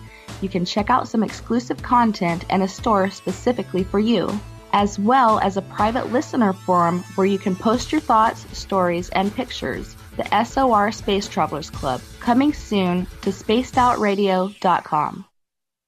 On the first Tuesday of every month, I encourage you to come along for a journey with me, Geraldine Orozco, on The Spiritual You. Together, we will take a look at how to access the highest expression of yourself and change your life. Consciousness, ET contact, health, and wellness, we can talk about it all. So come along for a spiritual ride with me, Geraldine Orozco, on The Spiritual You, only on Spaced Out Radio. The freedom to post what you want, when you want. That's the social media freedom you need. Social Media Freedom is the free app in your app store. No need to worry about going to jail or being shadow banned any longer. It's the freedom to say what you feel. The freedom to know Big Brother isn't watching. It's the way social media is supposed to be. Social Media Freedom. It's time to set yourself free. Download from your app store today. Find your escape where time has no limits. It's about living today and cherishing the heritage of yesterday. A spirit of adventure for what is new, with the nostalgia of the past. Your timepiece is a reflection of who you are. Life surrounded by beauty from the world around us to the soul within. EscapeWatches.com. There is no time like the present to enjoy your escape. Use promo code SMF2017 for your 20% discount today. Visit purpleplates.com today. For over 40 years, the Purple Energy Plates have been delivering amazing results for their many customers. Inspired by the great genius Nikola Tesla, the harmony, healing, and energetic effects of the plates have proven over and over to be beneficial and often miraculous to thousands of customers. Check their site for daily specials and choose from their many energy products. You won't be sorry. Visit them today at purpleplates.com. Do you want to know what's really going on in your world? Do you have questions about who you can trust in the mainstream media? Then look no further than the Rebel Planet. Come get the straight answers right here at spacedoutradio.com. Join me, Jamie Sexton, creator of Rebel Planet News, as I fill you in on the stories behind the stories. All you truth seekers, be sure to tune in to Rebel Planet on spacedoutradio.com the third Thursday of every month. You know, it's hard being the bad man of ufology, but that's just the way that I like it. This is Chris George Zuger, and I'll be hanging out with Dave Scott and SOR scientist Chris Cogswell for Reality Paranormal, the second Wednesday of every month. And our job is to break it down and come to conclusions as to what is really going on in the supernatural world. I'd love for you to join us right here on Spaced Out Radio. The Call of the Wild is in Vancouver. The Moose Vancouver is one of the hottest bars and restaurants in the city. Open until 2 a.m. nightly, the Moose will rock you like a hurricane all night long. Great food with everything on the menu at $6.95 near the corner of Nelson and Granville. Get your horns up and come rock with us. The Moose Vancouver, the official rocking bar of Spaced Out Radio. So, you love talk radio? Then you'll love TalkStreamLive.com. TalkStream Live is always on, 24/7 with the best streaming talk shows. Find your favorite talkers and discover some new ones. It's free, readily available online or on mobile with any smartphone or tablet. Finding your favorite talk shows all in one place has gotten a whole lot easier. Just go to TalkStreamLive.com. Be sure to download the free apps from Google Play or the iTunes App Store. Would you like to connect with us? Head to spacedoutradio.com for all your latest show info. Now, back to Dave Scott and SOR. Welcome back to the third and final hour of Spaced Out Radio. Tonight, I am your host, Dave Scott. Thank you so much for being with us. Tomorrow night on the show, the ET Connection returns with R. Keith Andrews. We get going at 9:06 Pacific, 12:06 a.m. Eastern at spacedoutradio.com. We say hello to everyone listening in on the SOR Radio Network and Deep Talk Radio. Remember, you can check out all of our archives at youtube.com/Spaced Out Radio. Just do me a favor, hit that subscribe button. Mike McNeil has set the password for tonight in the SOR Space Travelers Club. Gino Tika Lobo Masophile. Holy cow, I think I got it. Gino Tika Lobo Masophile is your password. Nobody knows what it means, but Mike sets the password each and every night right here on the mighty SOR. Our website is spacedoutradio.com, where we got a plethora of features for you. You can rock out to Bumblefoot, soon shop at our brand new store, catch up on Captain Shirk's SOR Newswire, and so much more. Tonight, for the final time, we introduce our guest, Richard Case. He is known as the Ghost Challenger over in the United Kingdom. He's been all over the world searching for ghosts. And Richard, welcome back. Yeah, thank you. Now, before we went to audience questions in the last half hour, I was asking you about some of the places you had visited, and a lot of the places like India are very, very spiritual. And yeah, they are. And they believe in things like reincarnation, life after death, and so on and so forth. When you go to a country like that, comparatively to, say, Canada or the United States, let's stick with Canada here, because Canada is more of an agnostic type country.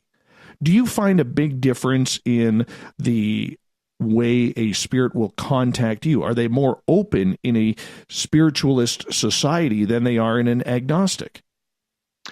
I think that you're, because when you, we're brought up in this, I mean, in the UK, where we're very much like that as well, as Canada. But when you go to a place like that, I think if you were brought up in a place like that, you would be more open to those things. And I feel when I go there, there is something just in the atmosphere there that's almost spiritual, and you feel that, you know, it resonates, all that kind of energy. So I think that probably it's a little bit like when we do an investigation and you have people that, I mean, I've done an investigation where there's been people laughing, joking, and you've got to accept it when you have guests and visitors and that, but they've been laughing and joking and wanting a bit of fun. And then when you have somebody that's really more open to it, and there's been just two of us there that have been more open, we find that, and it's not our imagination, we find that there are more things happening, like there's more knocks, there's more noises, and we see more things. So yes, I guess if you're in a country where that is like that, then you know, definitely you're going to be more open to it.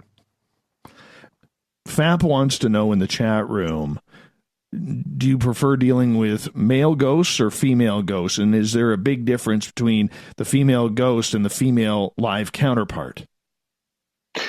Well, I guess in life, I've always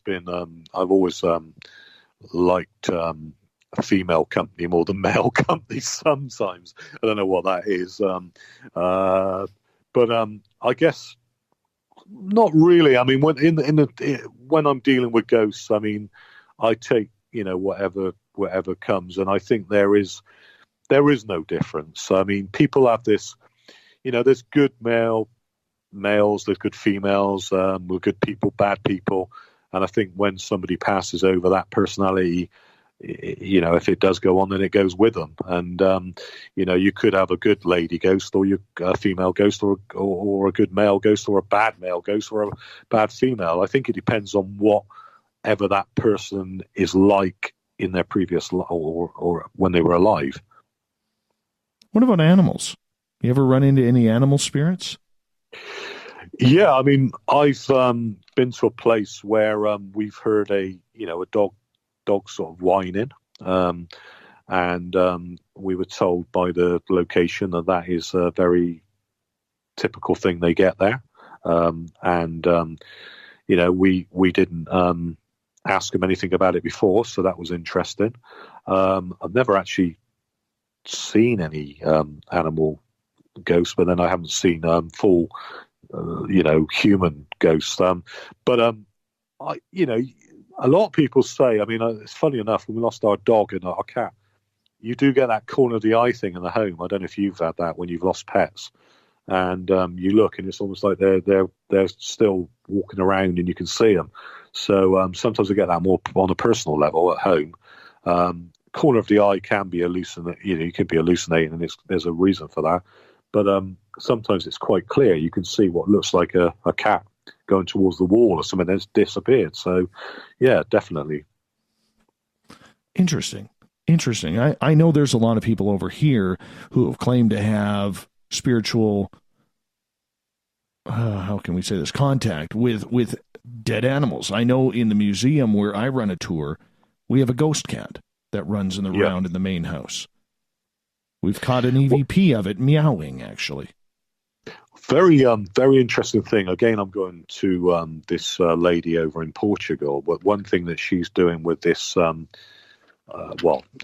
EVP. They call it ITS, instrumental transcommunication. I mean, where spirits talking through many electrical devices.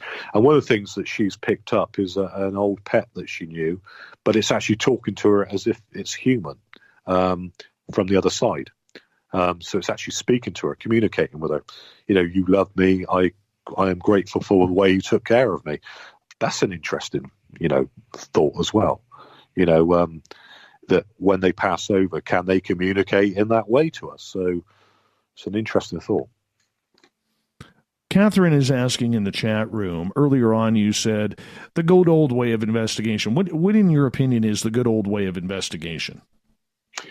That's a good question, Catherine. I guess I go back to without a lot of devices and the just been there yourself, experiencing it, and having the very minimal of equipment, a recorder maybe, and if you look at Harry Price, who used to have the camera, they used to record things, and just going back to the general experience. I mean, when I'm the ghost changer on my own with a lantern, a little bit like when you watch Woman in Black, that kind of thing. Going back to just experiencing it and not relying heavily on the gadgets that we do today. Trip is asking, have you ever investigated the Ye Old Man in Scythe? I guess it's a pub. It's 765 years old. And if you know if James Stanley's ghost has ever returned. No, I've never actually done that one. So that's another one I can make a note of. Oh, there you go. See, our audience is helping you out tonight for places where you you need to go. They're giving us some great locations. Thanks for that. Thank you. Oh, no worries. No worries. I mean, that's exactly what they're good for. They always try and stump our people. They do. They're do very, I need to mention very, the word proliferal as well again? Plethora, yes. Anytime you want to use the word plethora, you go right ahead. They're good with that. Yeah. They're very good. And there they are. Joe is asking, in your opinion, do EVPs captured in England all have English accents? And do you ever get any American accents? That is an excellent question because, one would say if you go to, there's an old American base where, again, we don't know of any deaths there, so why there would be EVP, I don't know. But obviously, the world we've had so many different cultures all over the world, been going on for years and years. So I think that's very interesting because when you do have EVP, we all automatically are listening for the same language and the same tone. And when I said I had the voice go, we know, that it was difficult to define, though. The voice was very deep, and it was we know. It was difficult to tell if that was English. It could have been American. It was definitely English speaking. But that's very interesting because then you would think, why don't we often get... I want to know, really, of any people out there that have foreign language EVP. I think in the lady in Portugal that's doing her investigations does have different languages coming through, and they do say that they speak the language because they don't have the voice box and everything. They speak the language of the person that's trying to investigate, to communicate. So, but that's a good question. I agree. Because, I think this is where, you get these shows like Ghost Hunters International or these paranormal shows where they're traveling all over the world and the cast is mainly American and they head off to like Mumbai or someplace like that, or even Britain, and they're getting American accents. And I think a lot of people think, well, you're in the UK. What the hell are you getting an American accent for? Exactly. Or you're in France. Why aren't they speaking French to you? Why are they speaking English? And I think this is where a lot of the mainstream people who are debunkers or just non-believers have a real problem trying to understand the world of the paranormal. So what is your thoughts on that? Well, without making any assumptions to, what's going on there or saying anything, about it. But it is questionable. Because like you say, if you went to Mumbai and if there was the theory that anything that's communicating is going to speak in our language, then at least it would speak English. But why has it got why would it need to have the American accent coming through? Why can it, so, I quite agree that puts into question of, what is actually going on. What I can say is there are real investigators out there that are coming back with going to these places, and I have heard of it where they've gone to India and they've had an Indian voice EVP, and they've had translators. So it does that is more credible to me. Yeah. Where do you want to investigate in this world? Where do you find the most intrigue to take you next on your travels? I think, again, it's going on around the whole world again and doing some of the places that have been done, in the States, Canada. It's so difficult to say one particular place because when you do the world, you look at the whole world and you see that we're one world and they're so different, so amazing. You go to India, it's a completely different environment, but still good. I went to Australia and I did a place there which was where they used to go over to. They emigrated over to Australia, and they were kept there for a while because of the diseases they brought over, and it was weird because it was really warm, and we were investigating a location, and you were still getting cold spots when you're back in the UK. Cold spots, it's quite cold over here, so we're used to it. Environment different, but fantastic location. So no, I think everywhere.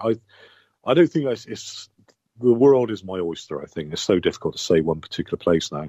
I mean, Alcatraz was the one big one for me that I wanted to do, but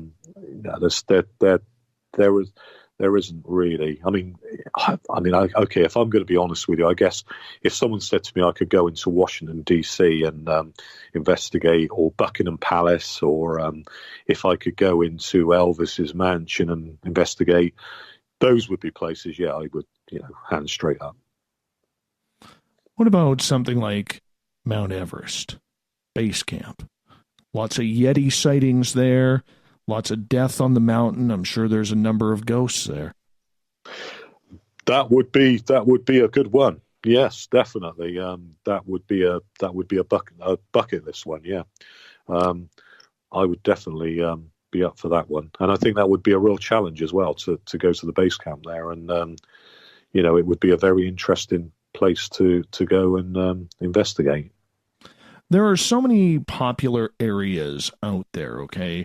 You look at it, people want to investigate the most haunted. The people want to go to Egypt. They want to go to Stonehenge. They want to go to Gettysburg in the U.S. Is there a place on this planet that, that is, say, definitely popular, that you would love to do an investigation but haven't yet? Or are you someone who prefers to go into locations that are really off the trail of what every other ghost hunter is looking for? I tend to go for places that are off the trail, because a lot of places are done to death, and a lot of places are full of tourist attractions. I mean, it's sadly, wherever you go now, even if you go to Alcatraz, places like that there is so much tourism. And sometimes it's nice just to go to a little place that, I often go into a place and I have to introduce myself and say, have you got any ghosts, or is there any history of hauntings? And then I get behind it and find the stories. And those are the places that I know are recently active. Because a lot of those other places, they may have had history of ghosts or something, but it's a long time ago. But yeah, going to some of the old American Civil War places in the States would be really, really attractive to me, because it must be. But then I would prefer to be there when there's not a lot of tourists around and you're on your own, kind of thing. Do you find, though, that when you choose a location, do you have to get permission in order to go to these locations, or do you just bring in your gear and kind of do the wandering tourist bit? No, you have to get permission. You have to say who you are, what you do. Very important thing with what I do. Purely, the reason for that is also because, you're getting your name out there. I'd done one recently in Wales, and I got full permission because I'm going to publicise about what I'm doing and all that kind of side of it. If I do filming, so yeah, it's just ethical really to get permission and make people aware of who you are and what you're doing. What is the response that you get from these people? So let's say you called up I don't even know. Let's say you want to go investigate up at Mount Shasta in California, which is very, very strange energy there. Yeah. What would be your process? I think the important thing to do is to kind of introduce yourself and gain the trust of the people that you want to go and investigate with. It's so important to give the history of what you've done in the past, people that can vouch for you, a website, all those kind of things. You do come across people that will not be interested. You do come across locations where, yeah, they've had ghost hunters there, and sadly it's been done to death, and they've got a bad press because of it. I've done hotels, and then you've got to say, well, okay, if I did the place and I didn't advertise and nobody knew I went there, would you agree then? And sometimes you get a different reception. They'll let you do it just for investigation or research purposes.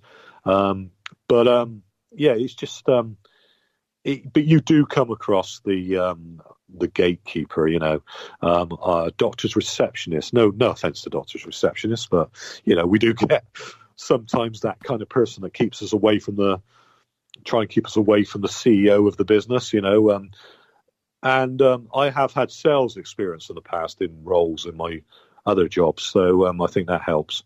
So it's a little bit of gift of the gab and hope for the best sometimes. You ever get declined?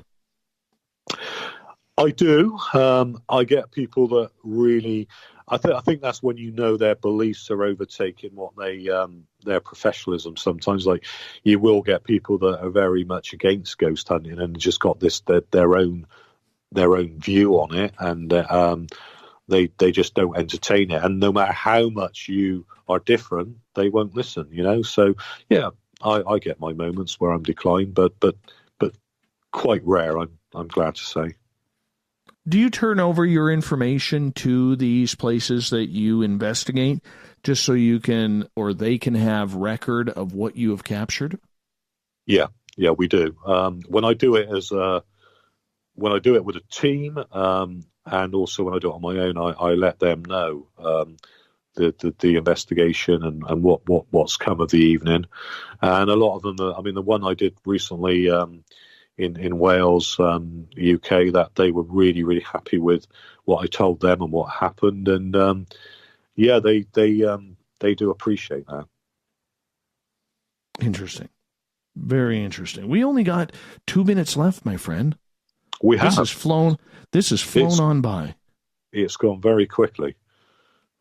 Fastest 2.5 hour interview you've ever done? I think it is. Yeah, definitely. Definitely. Perfect. Well, I guess that's enjoyable. A good thing, but a bad thing. But it has been enjoyable. I'm wondering, is there a place that you could tell our audience where they could find your investigations, how they can get a hold of you so they can track you down and follow you? Yeah, if they go on, I have a page on Facebook, the Richard Case, the Ghost Challenger. So if they like that page and join that page, all my live feeds go on there. Also through my website, www.theghostchallenger.co.uk. And my Twitter is @rcase666. I think that's very applicable, that number. But, those are ways they can find me. Oh, and I appreciate that. It's been a lot of fun. And I tell you, you got to make it to the Canadian West Coast. Oh, there's definitely. A lot of untapped ghostly adventures here, my friend. A lot of untapped. I will, definitely. That's something that is definitely on my list to do. As you know, I've been to Nova Scotia. I love Canada. I love the people in Canada. And yes, I definitely got to get there. Yeah, we definitely have to get you here.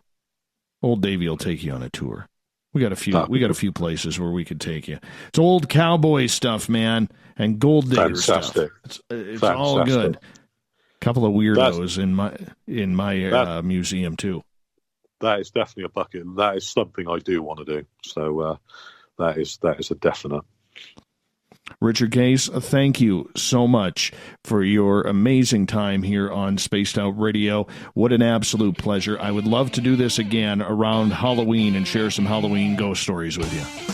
I certainly will, and thank you ever so much. It's been a pleasure, and thank you for all the questions. And not a problem. Thank you. Coming up next, we got the SOR Newswire with Olaf Phillips. We'll be back.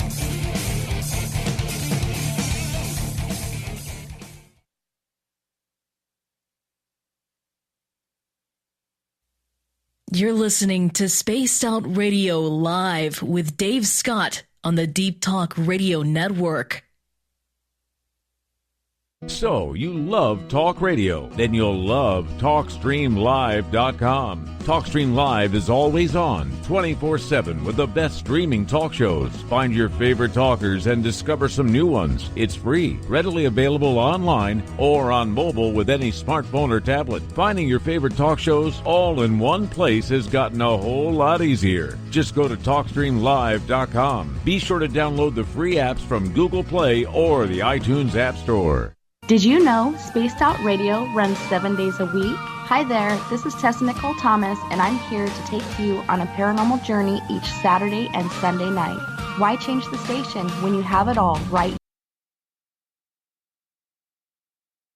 Don't forget, we have Psychic Sundays as well, so come tune in Spaced Out Weekend. We get going at 9 p.m. Pacific, midnight Eastern, only at spacedoutradio.com, where we own the night.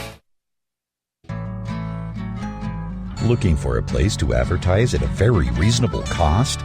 Look no further than Spaced Out Radio. SpacedOutRadio.com has an advertising tab that you can click to check out our daily, weekly, and monthly packages to play on the radio, or our website including social media. From commercial spots to banners, we have it all. Check out our competitive pricing today.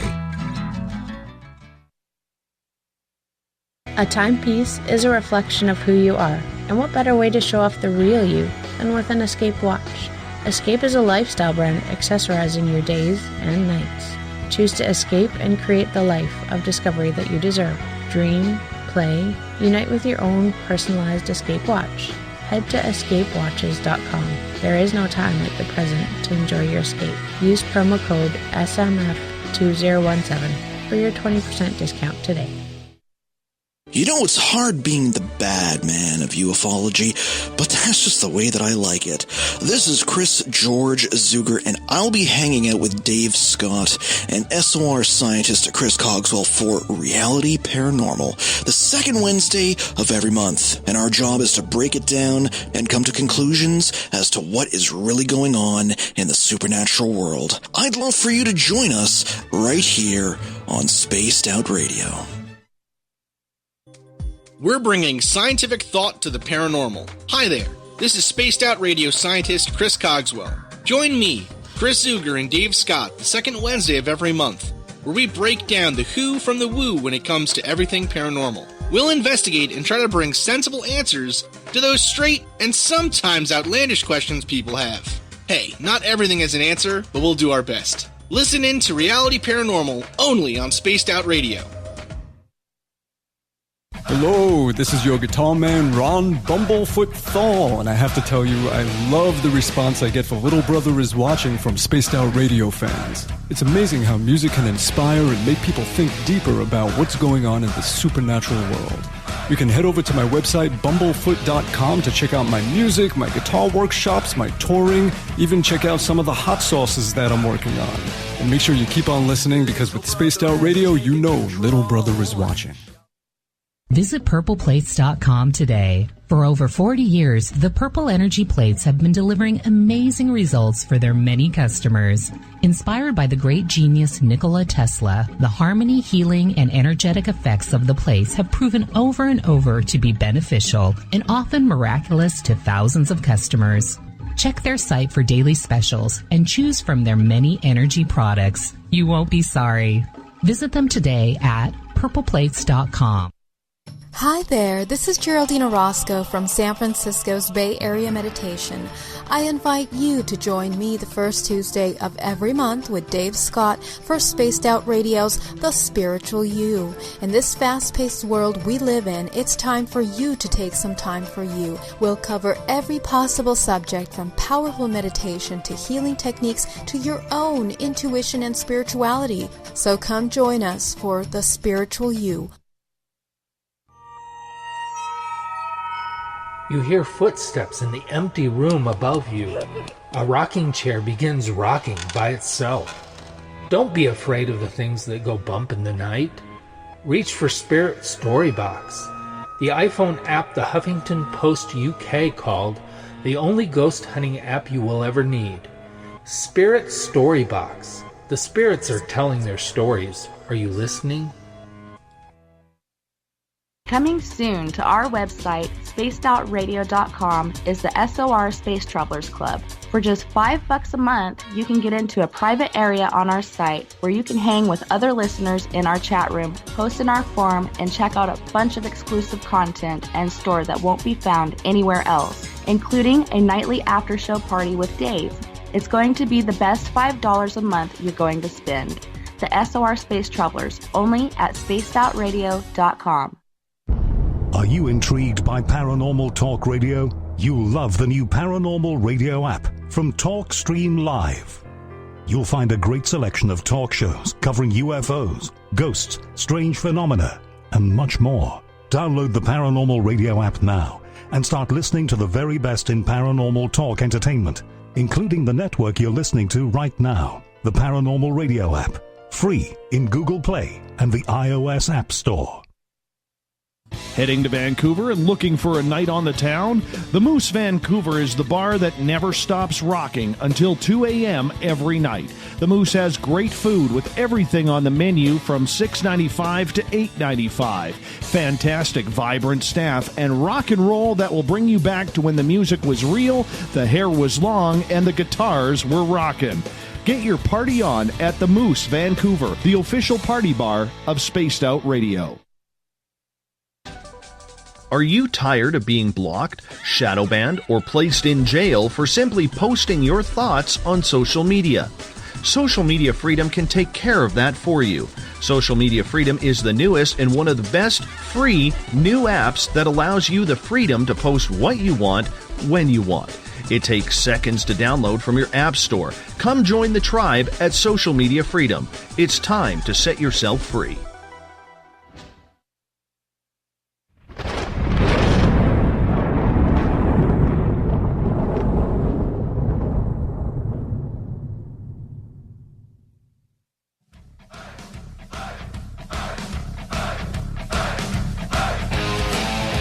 We've rounded third. We are heading for home tonight on Spaced Out Radio.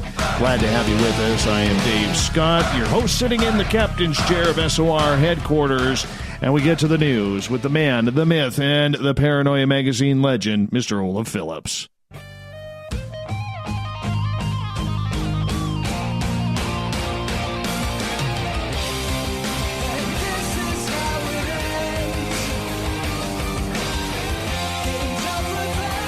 The news is always changing, which is why we bring you the SOR Newswire each and every night at the back end of the show, looking for the weird, the wacky, and the WTF in our daily lives. And to bring that to us is Paranoia Magazine editor Olaf Phillips. Mr. Olaf, how you doing, man?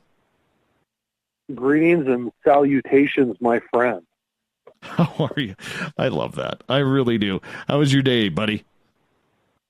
It was good. How was yours? I had a busy day. I spent a lot of time, like about 6 hours, on phone call meetings today. 6 hours. Wow. You know, and then I decided after my eyes started going blurry from being around my computer, I decided, well, screw this.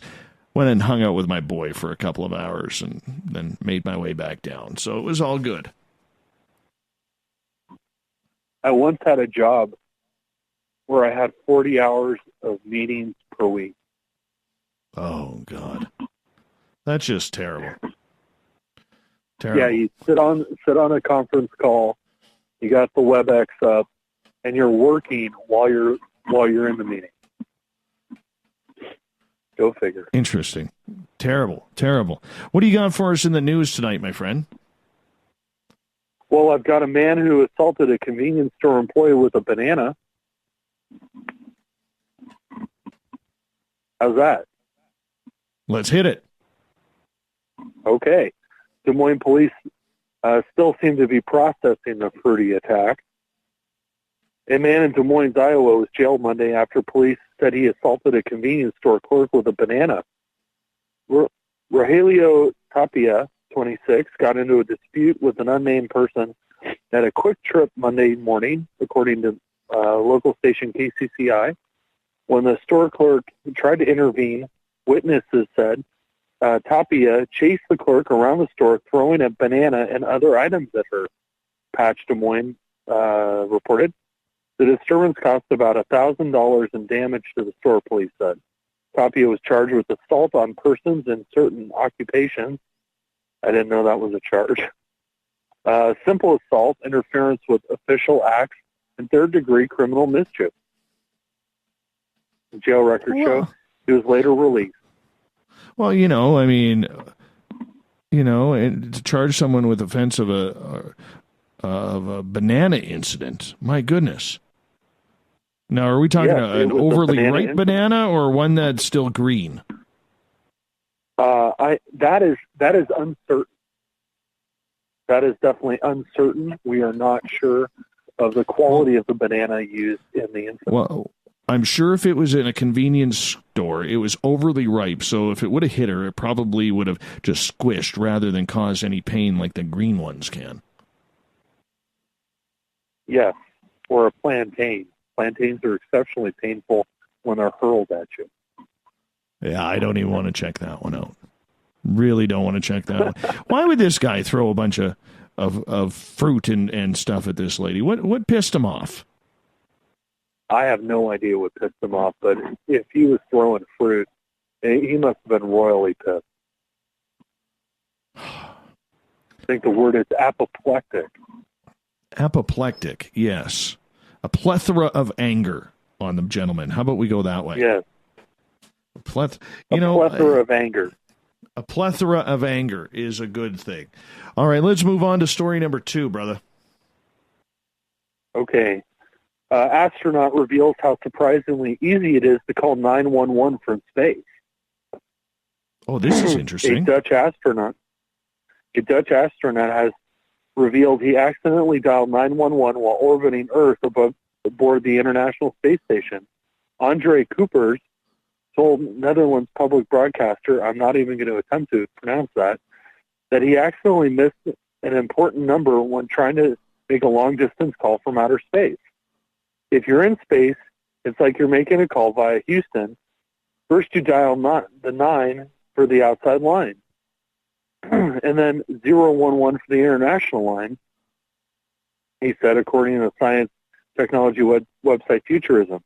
Forgetting to dial 0, Coopers accidentally set off an alarm at Johnson Space Center in Houston. I made a mistake. The next day I received an email message. Did you call 911? Cooper said, before joking that he was a little disappointed that they did not come up. It's not the first time an astronaut has dialed the wrong number from the ISS. In 2015, Britain's first astronaut, Tim Peake, insisted he hadn't prank called an unsuspecting woman from space, but had instead dialed the wrong number. Oh, my goodness. So apparently you can call 911 from orbit, but they won't help you. Who even answers? Like, where does that go? Would that go into Houston's 911 call center? I think it would go into Houston's 911 call center. Could you imagine being the operator getting that phone call? Where are you calling from, sir? 300 miles above you? Yeah. Like, how do you explain that? As we speak. How do you explain that? I'm not sure. And it's not like they can come punish you. It's not like they could say, okay, your ride is over. It's not like being a jerk in a fighter jet or something along those lines. You're up there, and you're up there for your term, and you're likely only up there once in your life. So, I mean, hey, why not? Well, we did have the news report about the fighter pilots that were making phalluses in the sky over L.A. So, No, that was funny. That was completely funny when that happened. Absolutely. Darn Marine pilots. They get away with everything. Damn though. But nonetheless. I had a funny story about that. Sure. So here in the Bay Area, we have this thing called Vertical Challenge, right? Right. And it's kind of like an air show for helicopters. Right. And so, well, it's stuff that can take off vertically. And so, one time I took the little paranoias to it.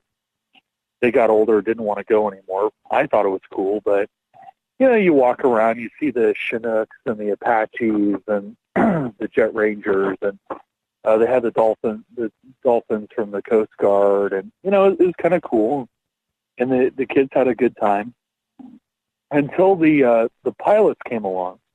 So as part of the air show, they had a couple of Harriers that flew in from Southern California, right? Yeah.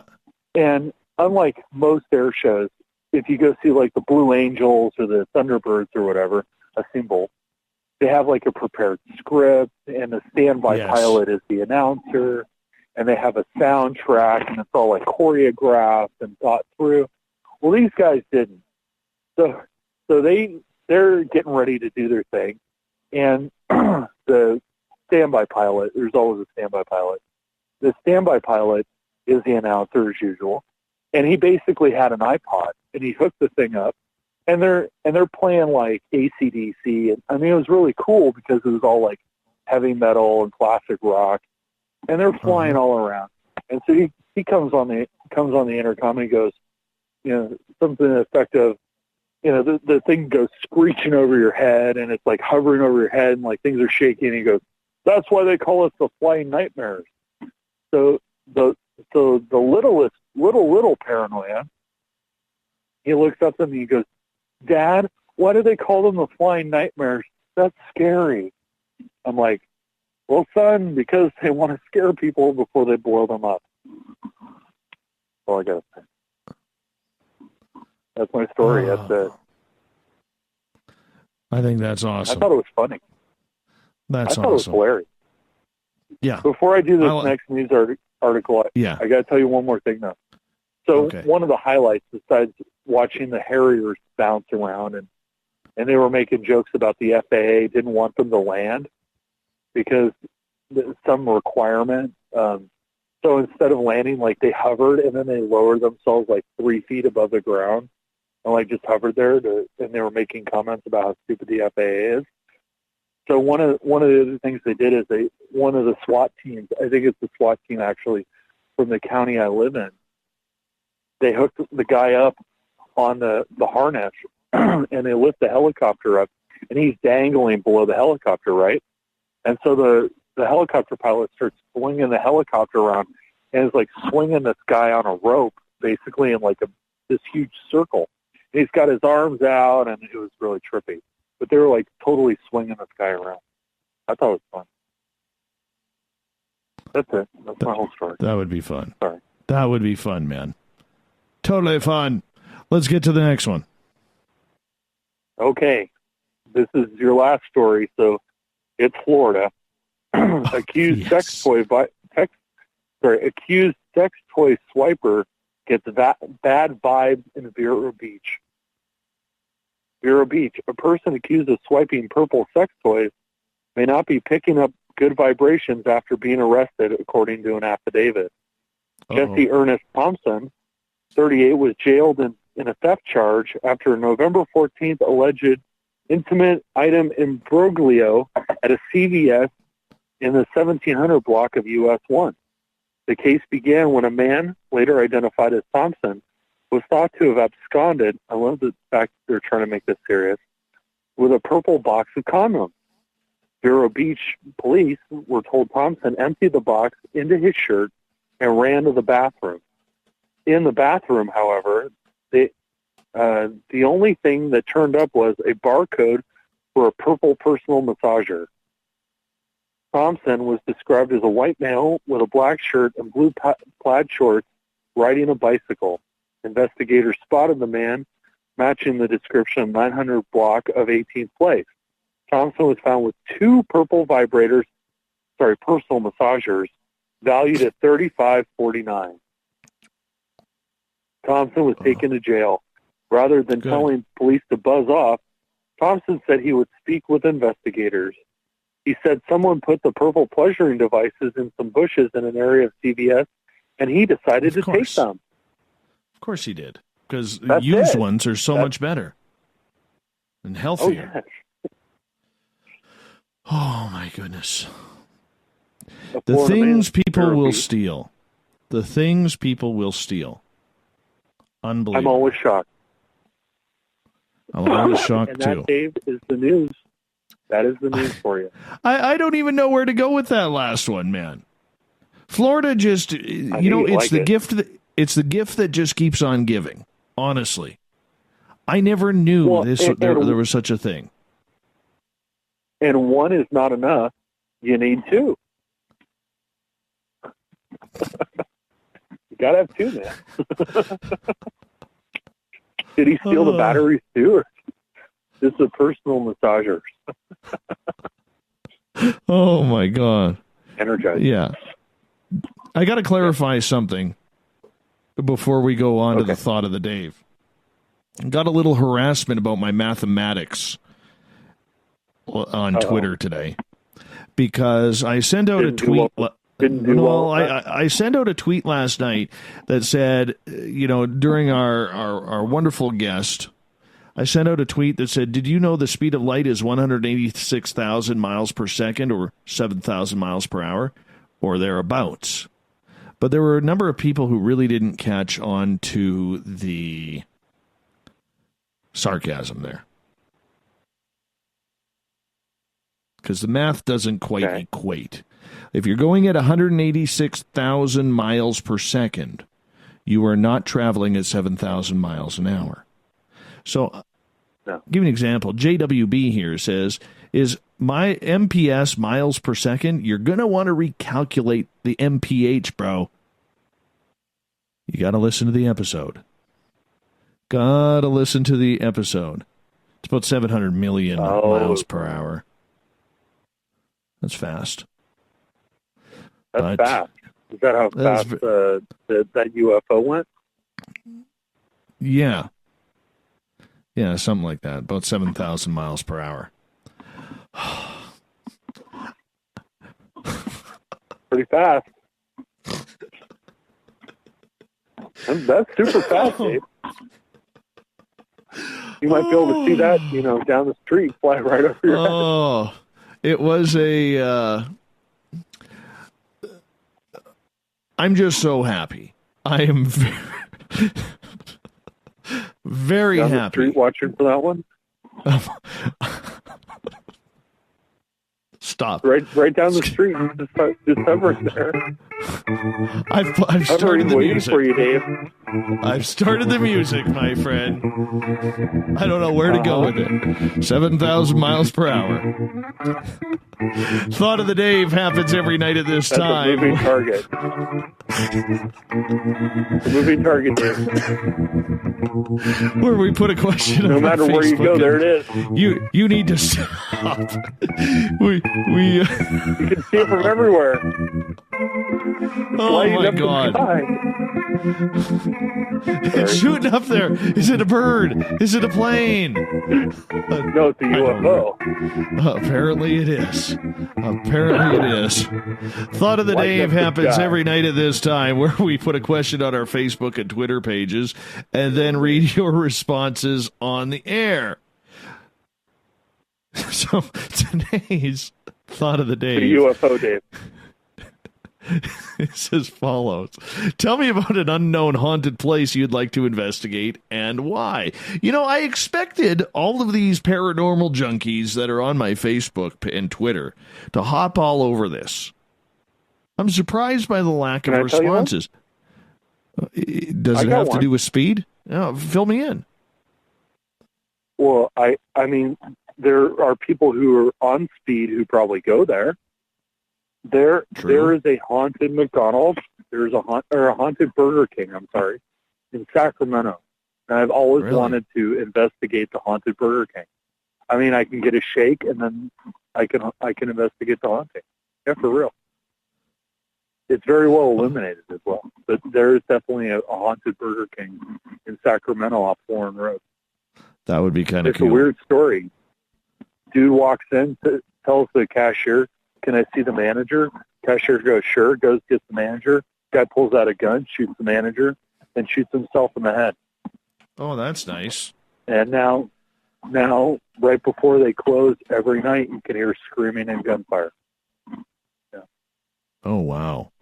Well, let's get to some of these locations here. Let's get to some of these locations. It'll be illuminating.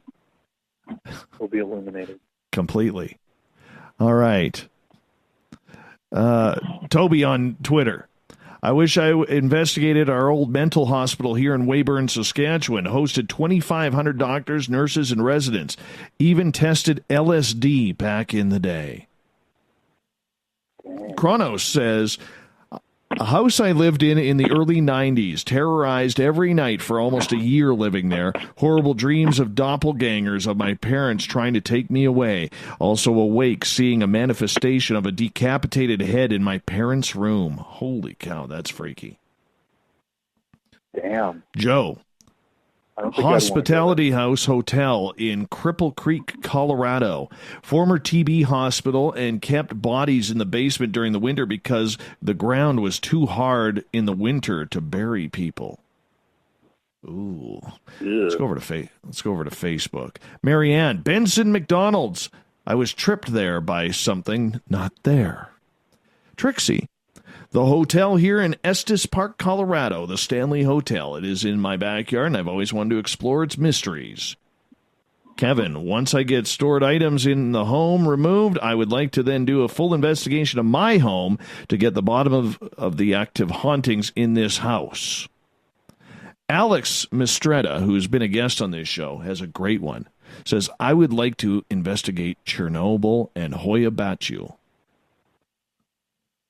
Renee, there are several in New Zealand I would like to see. One would be the Riccarton Racecourse Hotel in Christchurch, which is supposed to be the most haunted place in New Zealand. Another would be Larnach Castle in Dunedin and the Waitomo Caves Hotel, room 14. Those are supposed to be the 3 most haunted places, but there are more I would love to check out. Sarah gets the last word. She used to work at an antique store. Many weird experiences there. Used to be a stop on the railroad heading up to Canada.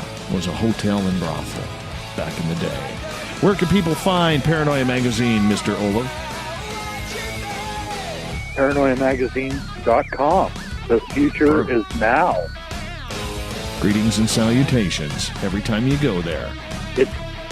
We got the rad. news. It's rad.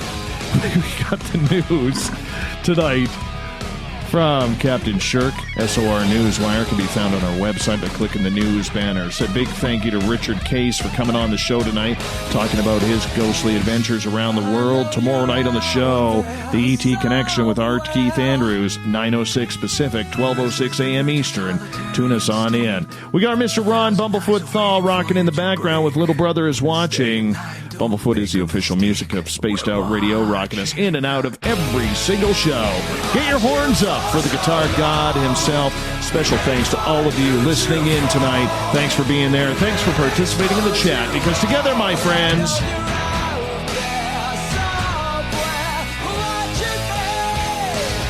we own the night.